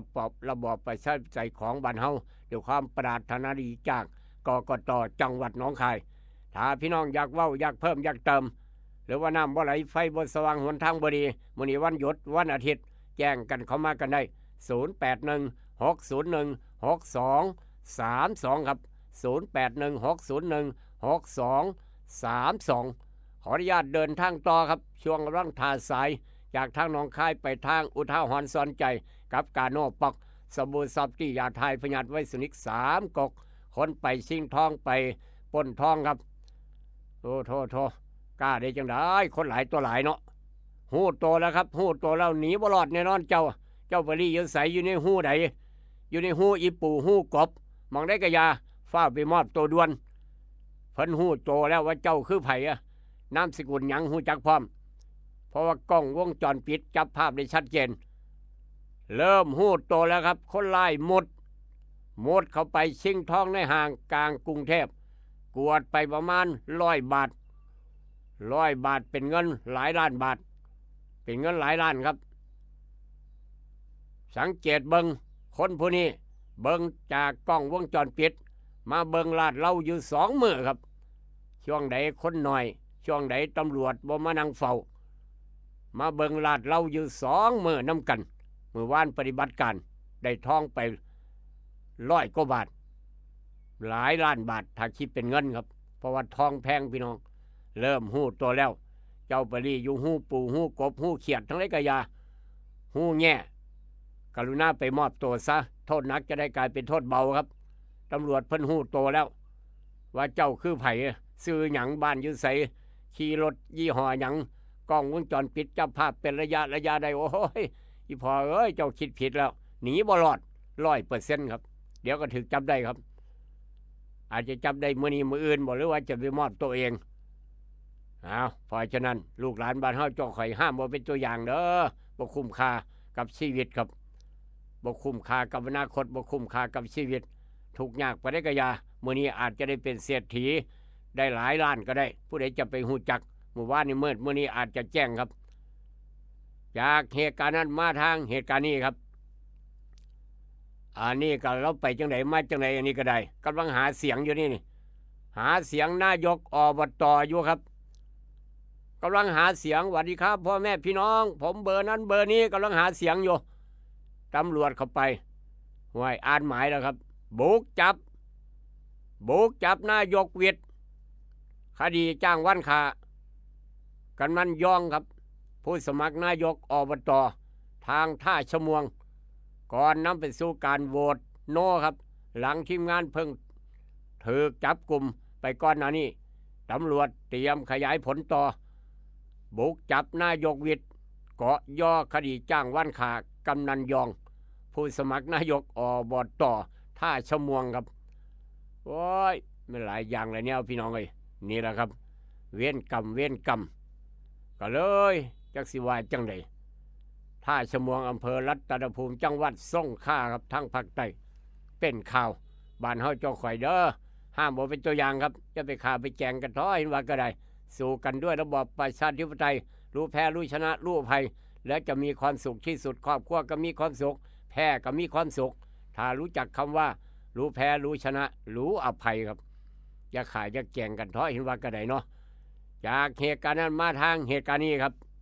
ไฟไหม้โรงงานขนาดเบิ่งกันยุทธเมื่อก็ยังไหม้ได้ครับไฟไหม้โรงงานผลิตสิ้นส่วนรถยนต์ห่วยเฮ็ดจังได๋สิ้นส่วนสิบ่ขาดตลาดบ่น้อบัดนี้เนาะโรงงานผลิตสิ้นส่วนรถยนต์เขตอุตสาหกรรมสุรนารีทางโคราชเป็นช่วงพนักงานพักเที่ยงครับไหม้ช่วงพนักงานพักเที่ยงเจ้าที่เร่งตรวจสอบหาสาเหตุด่วนว่าไหม้เกิดจากอีหยังเป็นหยังไฟคือไหม้ช่วงพักเที่ยงนั่นเห็นบ่ครับเป็นสั่นเด้ โรงงานหมองนี้เป็นโรงงานสิ้นส่วนเฮ็ดสิ้นส่วนเบรกรถยนต์และก็รถมอเตอร์ไซค์คุณภาพสูงยกตัวอย่างคาลิเปอร์เบรกนี่เป็นโรงงานเฮ็ดคาลิเปอร์เบรกแม่นหยังละบัดนี้แล้วก็แม่ปั๊มเบรกต้องถามผู้ใหญ่ใสครับเราหูจักดีเฮ็ดคาลิเปอร์เบรกแล้วก็แม่ปั๊มเบรกเป็นจังได๋เนาะนี่เนาะเป็นโตจังได๋เนาะต้องถามผู้ใหญ่ใสครับถ้าผู้ใหญ่ใสตอบบ่ได้ต้องถามผู้ใหญ่วิชัยเราหูจักดีปัญญังพอเราเบรกอยู่เพราะปานนั้นนี่คือไฟใหม่ค่าเสียหายบ่ต้องถามครับหลายล้านช่วงเที่ยง40นาทีช่วงพักเมื่อวานนี้เป็นข่าวเอามาเว้าสู่กันฟังเพราะฉะนั้นอย่าชะล่าใจอย่าประมาทฟืนไฟเด้อพี่น้องเอ้ยเงินซ่านบ้าน2แถวเจ้าข่อยหน้าแรงอันตรายคักรถดับเพลิงต้องพร้อมพนักงานดับเพลิงต้องเพียบคนขับรถต้องพร้อมเสมอในการขับรถดับเพลิงครับบ่ว่าเที่ยงบ่ว่าหยังต้องเข้าเวรเข้ายามตลอดอย่าเผลอไฟใหม่ไม่ยามบ่เที่ยงเอาคนขับรถไปซ้ายเราไปกินข้าวเที่ยงบัดว่าส่วนสิน้ำหากันพ่อส่วนรถสิแล่นไปฮอดเหลือแต่เสากากซากเถิกไทยบ้านไทยเฮาเจ้าข่อยเว้าให้โอ้ยเจ้าคือมาซ่าที่มันว่ามาซ่าน้ำยังบ่มีอีกแล่นไปเอาน้ำอีกส่วนสิแล่นกลับมาอีกเบิดพอดีจังซี่ก็เยอะแยะมากมายเหตุการณ์นี้ยายไทยบ้านเว้าให้ครับบอกกันเตือนกันจากเหตุการณ์นั้นมาทางเหตุการณ์นี้ครับอันนี้ก็ห่วยเฮ็ดจังไดล่ะทางผู้ใหญ่ใสสิแก้ปัญหานี้จังไดเนาะผู้ใหญ่ใสเฮานี่เนาะแม่นหยังครับไฟใหม่คือกันอูทำสีรถใหม่อูเคาะสีรถอูเคาะสีรถยนต์อยู่ทางกรุงศรีอยุธยาเมืองเก่าของเราแต่ก่อนถ้าเกิดเหตุการณ์แบบนี้เฮ็ดจังไดนี่เนาะโอ้ยบ่ทุกข์น้อยบ่พี่น้องแล้วทุกข์ใหญ่เนาะนี่เนาะไฟใหม่อูเฮ็ดสีรถยนต์ทางกรุงศรีอยุธยาครับมื้อวานนี้รถก็หลายขนาดมีทั้งรถตู้มีทั้งรถกระบะเอามาเฮ็ดสีใหม่เอามาเคาะสีมาแปลงสีใหม่ทุกอย่างทุกแนวจอดเรียงกันสำหรับอยู่อูหม่องเฮ็ดสีนี่ผู้นั้นก็เคาะปกเป๊กๆผู้นี้ก็เคาะนั่นผู้นี้กำลังจะขัดผู้นั้นกำลังจะพ่นสีห้วยอูใหญ่เนาะรถลูกค้าประมาณ7คันครับรถลูกค้ารถตู้ก็มีรถกระบะก็มี7คันครับปรากฏว่ารถลูกค้า7คันนั่นล่ะเสียหายไปเบิดถูกไฟไหม้เบิดออดหลอดรถลูกค้าที่เฮ็ดสีใหม่นะครับไฟไหม้เบิดพี่น้องเอ้ยบ่สามารถเฮ็ดสีใหม่กลับขึ้นมาได้ไม่คักไม่แน่อะไรยังบ่ล่ะนี่สิบ่ได้งัดออกมามั่างออกมาสั่งกิโลขายเขาเสี่ยงกงบ่ป้าดโธรถตู้ก็เรียบร้อยรถกระบะก็เรียบร้อย4ประตูพร้อมอีกต่างหากเป็นหยังไฟคือใหม่ครับนี่คือปัญหาไม่ได้จังใดเหตุการณ์นี้อยู่แถวใดครับแถวจังหวัดพระนครศรีอยุธยาช่วงบ่ายโมงเมื่อวานนี้ทางเจ้าของเพิ่นว่าจะไดเจ้าของครับเจ้าของอูเป็นศูนย์เฮ็ดสีแล้วก็ซ่อมตัวถังรถยนต์ช่วงเกิดเหตุเป็นเวลาพักเที่ยงครับบ่มีคนงานอยู่ในอู่จักคนไปหากินข้าวเที่ยงเบิดก่อนจะมีคนงานแลนมาบอกว่าไฟไหม้เฒ่าแก่ไฟไหม้แถวใดบริเวณหลังคาอู่ซึ่งมีฉนวนพี่ยูโฟมครับกับความร้อนติดอยู่เฮ็ดให้เกิดไฟไหม้ลูกไฟหยดวืบวาบใส่รถยนต์ด้านล่างและก็ลุกลามอย่างนักเบิดไปทั้งเบิด10คันรถลูกค้ารถดับเพลิง10กว่าคันครับมาระงับเหตุแต่ว่ารถลูกค้า7คันเรียบร้อยเบื้องต้นยังบ่สามารถประเมินมูลค่าความเสียหายของรถลูกค้าได้จะได้เฮ็ดประกันภัยไว้บ่หรือว่าจังไดต้องว่ากันครับอีกยาวพี่น้องที่แน่อย่าใหม่ป้องกันไว้อย่าให้ใหม่ก็แล้วกันอย่าชะล่าใจอย่าประมาทเตือนลูกค้าพร้อมเตือนพี่น้องนำในการเฮ็ดเวียกเหตุการณ์เฮ็ดงานครับฟืนไฟไม่ได้ทุกวินาทีอย่าประมาททุกอย่างทุกแนวบ่ว่ายามมื้อคืนยามมื้อดึกก่อนสิแกล้งยามได้ก็อย่าละบ่ายเช้าจากเหตุการณ์นั้นมาทางเหตุการณ์นี้ครับ มื้อนี้วันที่1มื้อกุมภามื้อวันหวยออกตัวเนี่ยเมื่อวานเนี่ยครับเจ้าของบ้านผวาย่านคักยันแหน่โทรศัพท์ไปหากู้ภัยงูจงอางงูจงอางแล่นเข้าไปในบ้านแล้วก็แล่นไหลเข้าไปอยู่ในใต้ท้องรถเก๋งครับงูจงอางแล่นเข้าไปใต้ท้องรถเก๋งปอนข้อพวออกมาแล้วก็แลบลิ้นแค่แลดโอ้ยว่าเป็นย่านจังบาดเนี่ยเจ้าของรถเจ้าของบ้านโทรหากู้ภัยครับส่วนที่จับได้เป็นชั่วโมงลีกันอยู่หั่นละจับได้คือเก่าเป็นจังซั่นเด้4204ภูเก็ตครับทะเบียนรถ4204ภูเก็ตงูจงอางยาว3 เมตรฟาดโถเป็นข่าวเอามาเว้าสู่กันฟังครับงูเข้าบ้านแต่ว่าแลนด์มารีอยู่ทางรถเก๋งสีแดงคันสีแดงจากเหตุการณ์มาทางเหตุการณ์นี้กับกาโนปอกสบู่ซอฟตี้ยาทายพยาธิไวซุนิก3กกดาบ500แบบแคปซูลกินง่ายยาสีฟันหมอจุฬากาแฟดรเจคลินิกนายแพทย์จามิกรคุณหมอดอนเจดีน้ำปลาปรุงรสแซ่บนัวครัวอิ่มพุงทางเวียงจันทร์สำนักงานใหญ่โรงงานใหญ่อยู่ทางประเทศไทยทางหนองคายครับแต่ว่าเฒ่าแก่ใหญ่อยู่ทางเวียงจันทร์มีขายทางเวียงจันทร์มีขายทางบ้านเฮาพร้อมน้ำปลาปรุงรสแซ่บนัวครัวอิ่มพุงอยากได้เนื้อสดต้องไปอูดเนื้อสดทางโค้งบ้านพะเผาใส่น้ำปลาลาบก้อยซอยแซ่บต้องน้ำปลาปรุงรสแซ่บนัวครัวอิ่มพุงจากเหตุการณ์งูขึ้นรถงูเข้ารถเก๋งคันสีแดงหมายเลขทะเบียนบอกไว้เรียบร้อยมาทางหนองประจักษ์เมืองอุดรครับต่อมาทางหนองประจักษ์เมืองอุดรเป็นหยังครับมื้อวานนี้หนองประจักษ์เมืองอุดรช่วง 17 นาฬิกาครับช่วง 17 นาฬิกาปรากฏว่าเทศกิจตำรวจไปพร้อมกันครับตำรวจก็ไปตำรวจจราจรสายตรวจก็ไปเทศกิจก็ไปหนองประจักษ์เมืองอุดรครับมีคนโทรศัพท์ไปบอกว่ามีพระครับมีพาไปกลางเต้นอยู่ข้างหนองประจักษ์ที่ไปกลางเต้นเฮ็ดหยังครับหลวงพ่อบอกว่าจะมานั่งเอาหวยอยู่ในหนองประจักษ์เพราะว่ามื้อนี้หวยจะออก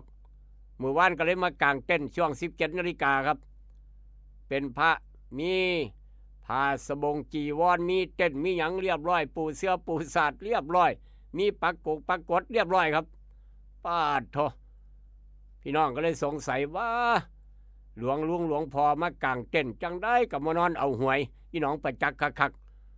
มื้อเช้าสิได้ไปถามเลยพะยังว่าว้ายพี่น้องแลนออกกำลังกายแจ้งเสร็จแล้วพระอีหยังมากางเต้นมาปักกดอยู่ในหนองประจักษ์ตำรวจก็เลยไปยามครับหลวงพ่อมาได้ใส่นอหลวงพ่อเป็นหยังก็มาปักกลางเต้นปักกดอยู่หนองประจักษ์เพิ่นบ่อยมาปักอยู่นี่นะว่าซั่นว่ารอลุ้นหวยครับรอลุ้นหวยงวดที่แล้วหลวงพ่อกรรมกลางงวดที่แล้วเฉียดไปน้อยหนึ่งวันนี้ล่ะเพิ่นจะบอกอีหลีเพิ่นยังว่าอยู่โอ้ยมันหลายอย่างเนาะพี่น้องเอ้ยเหตุการณ์นี้เกิดทางหนองประจักษ์เมืองอุดรครับพาภิกษุจากสำนักสงฆ์บ่แม่นหนองคายเด้ครับพระภิกษุจากสำนักสงฆ์ทองคายนิมิตรอำเภอเมืองอุดรนั่นเห็นบ่เป็นสั้น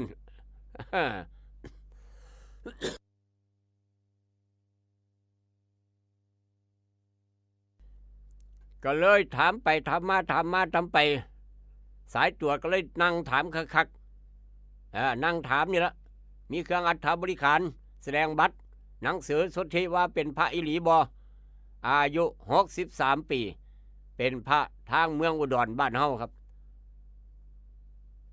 เป็นพระบวชมาทางเมืองอุดรบ่อยากชื่อวัดว่าบวชอยู่วัดใดย่านเสียชื่อวัดเพิ่นบ่ขออนุญาตครับแต่ว่าที่เนี่ยเป็นปักกดอยู่หนองประจักษ์จะไปนั่งเอาหวยเอาเบอร์จังสี่กับมีคือกันพี่น้องหลายอย่างหลายแนวเนาะติดตามตอนต่อไปครับตำรวจก็เลยนิมนต์ออกไปเพราะว่าเป็นพระถูกต้องตามกฎหมาย มีใบสุทธิเรียบร้อยเป็นลูกหลานพี่น้องเมืองอุดรอายุ63 ปีครับแสดงบัตรได้หนังสือสุทธิได้ทุกอย่างทุกแนวถูกต้องเบิดแต่ว่ามาปรากฏอยู่หนองประจักษ์ที่บอกมาครับประมาณนั้นจากเหตุการณ์นั้นมาทางเหตุการณ์นี้ครับนี่คือการเข้าแถวพี่น้องบอกว่างานบริจาคอยู่ไสกะยาเพิ่นจะบอกเข้าแถวครับอยู่หน้าเฮือนหน้าบ้านหน้าถนนใหญ่อันตรายคักเข้าแถวรับของบริจาคพอตู้71 ปีครับพอตู้71 ปีเรามาทีหลังโมเรายางข้ามถนนไปต่อคิวรับของบริจาคเราเป็นคนสุดท้ายต่อคิวอยู่ครับ71 ปียืนเข้าแถวอยู่บ้านนี้เราล่ำไปถนนครับล่ำไปในเขตถนนรถมอไซค์แลนมาครับคนขับ18 ปีแลนเร็วขนาดบ่เบิงซ้ายเบิงขวาบ่เบิงว่าพี่น้องเข้าแถวเด้บ่สนแลนทั้งตรงมาครับบ่สนกับไป18 ปีขี่มอไซค์จวดมาบ้านนี้ป้าดทอทุกมื้อก็บ่มีคนมาเข้าแถวอยู่นี้ให้ว่าบ่สังเกตสังกายังบ่เกี่ยวถนนคาดแต่เพียงผู้เดียวปรากฏว่าเบรกบ่ทันครับขี่มาใกล้ตามพอตู้71 ปีพอตู้เข้าแถวอยู่นะครับ71 ปีสอยเอาเราล้มทวนบาดเดียวตายคอหลอ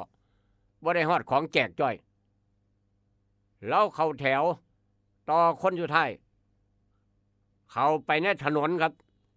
คนดูแลความปลอดภัยก็บ่มีคนขี่มอเตอร์ไซค์ก็บ่เบิ่งหน้าเบิ่งหลังขับอย่างเดียวถนนคาดแต่เพียงผู้เดียวต่ำพอตู้71 ปีหัวสักกระเทียมกินตายคอหลอครับกลางถนนอ้างว่าผู้ตายย่างไปยังมาย่างตัดหน้ารถผมนะว่าซั่นว่าเจ้าเป็นหยังคือบ่สลอคนหลายคน50-60 คนกำลังเข้าแถวสิรับของแจกของบริจาคเจ้าเห็นคนเจ้าต้องซ่าลงสุดตัวอันนี้แห้งเร่งใส่โอ้ยพอเอ้ยนี่ละเป็นจังซี่ละความประมาท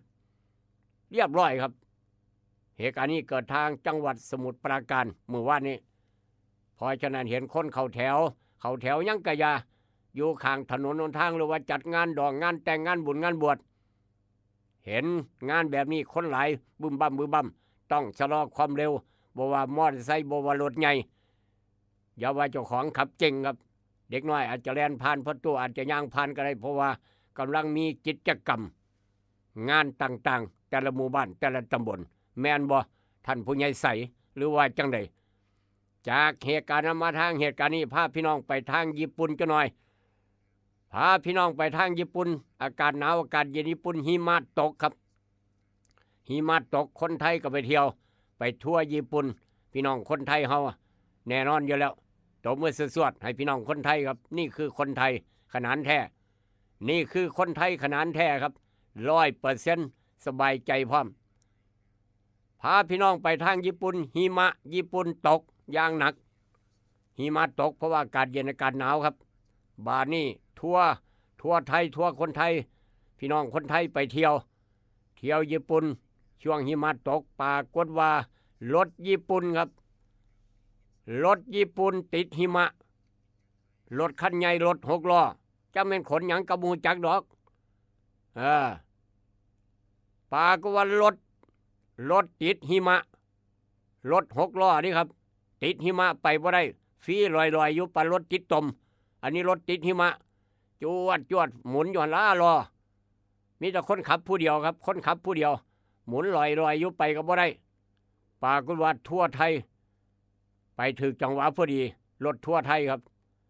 รถทั่วไทยคนไทยน้ำกันเต็มรถตึ้งบอกคนขับรถจอดแลนบึ้มครับคนไทยน้ำกันใส่เสื้อสูทกันหนาวอย่างหนาแลนลงไปออกจากรถเจ้าของไปยังครับนี่คือคนไทยแท้ๆครับไปยู่รถ6 ล้อกำลังติดหิมะญี่ปุ่นอยู่นะครับยู่ซอยกันเอาไม้ว่าเว้าภาษาญี่ปุ่นก็บ่ได้เว้าภาษาญี่ปุ่นก็บ่ได้คนขับก็ยกโป้ให้โยกไหลว้ายขึ้นจากหิมะได้นี่แหละครับเฮ็ดแล้วสบายใจคนไทยของแท้ครับคนไทยของแท้แล่นลงไปซอยเข็นรถติดหิมะทางญี่ปุ่น ถ้ามีน้ำใจแบบนี้อยู่ไสกะยานี่คือคนไทยแน่นอน 100% ครับคนไทยมีน้ำใจพี่น้องยิ้มสยามนี่คือคนไทยไปได้ไปยู่รถติดหิมะบ่แม่นรถติดตมทางประเทศญี่ปุ่นบ้านอื่นเมืองอื่นอาจจะนั่งเบิ่งเสยครับนี่คือคนไทย 100% คนไทยแน่นอนว่าจังสันเฮ็ดแล้วสบายใจครับนี่คือนิสัยคนไทยนิสัยบ้านเฮาคนไทยบ้านเฮาครับก็เลยเว้าสู่พี่น้องฟังจากประเทศญี่ปุ่นใจดีมีน้ำใจกันสุดๆนี่คือคำว่าคนไทยไทยแลนด์เอามาเว้าสู่กันฟังครับพี่น้องบ้านเฮาเจ้าค่อยถือว่าถ้าอยู่ประเทศไทยก็ถือว่าเป็นเรื่องปกติครับถ้าอยู่ประเทศไทยถือว่าเป็นเรื่องปกติน้ำใจบ่แม่นหน้าที่แต่มันก็คือฝังอยู่ใน DNA คนไทยเรียบร้อยคนไทยมีน้ำใจครับขออนุญาตเดินทางต่อครับข่าวอุทาหรณ์สนใจอุบัติเหตุเพศภัยแต่ละเมืองหลายขนาดบ่ว่าวันหยุดวันเสาร์วันอาทิตย์อุบัติเหตุหลายขนาดบ่มีเศร้าต่ำกันเนาะวันหยุดก็บ่ต่ำกันบ่ได้บ่หรือจังได๋แล้วบ่ได้ไปเลือกตั้งน้ำหมู่จ้อยวันที่8กุมภาพันธ์ตายก่อนครับหลายๆเหตุการณ์ดูกระสรุปมาเว้าสู่ฟังเพราะฉะนั้นไปค่อยมาอย่าชะล่าใจราคาทองคำเมื่อวานตกลงไป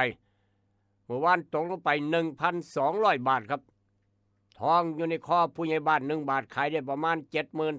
72,616 บาททองอยู่ล้านทองใหม่ 75,000 ทวนๆ 75,000ครับยังบ่รวมค่ากำเนิดเพราะฉะนั้นยังแพงยัง 70,000 กว่าไปใส่มาใส่ยาเป็นตู้ทองเคลื่อนที่ราคาอย่างราคาป่ามบ่มีรายงานกันเข้ามาเพราะว่าเป็นมื้อวันหยุดพยากรณ์อากาศอีสานบ้านเฮาตั้งแต่ 6 โมงเช้ามื้อนี้ฮอด 6 โมงเช้ามื้ออื่นอากาศเย็นถึงหนาวก็มีหมอกในตอนเช้าอุณหภูมิจะลดลง 1-2 องศาอุณหภูมิต่ำสุดมื้อนี้14-19สูงสุดมื้อนี้29-33ช่วงบ่ายเป็นไสมาไสอย่าขาดน้ำก็แล้วกันย่านเป็นสโตรกครับย่านเป็นสโตรก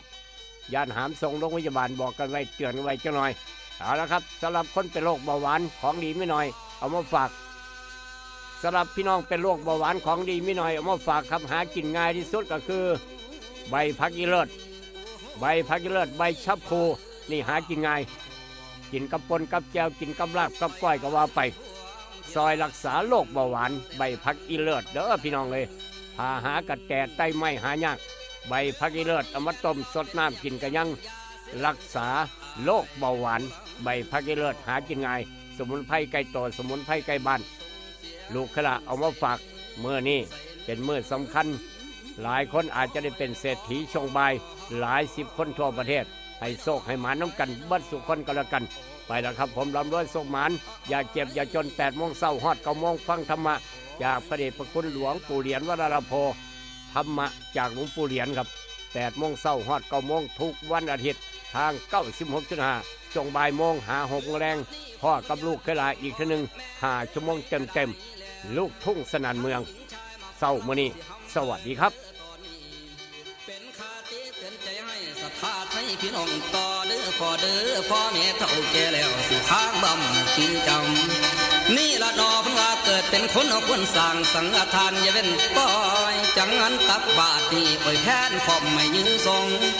นี่ละนอเพิ่นว่าจงใจสร้างสถานีน้อมเสื้อพระของท่านอเนกตนบุญคำเมื่อ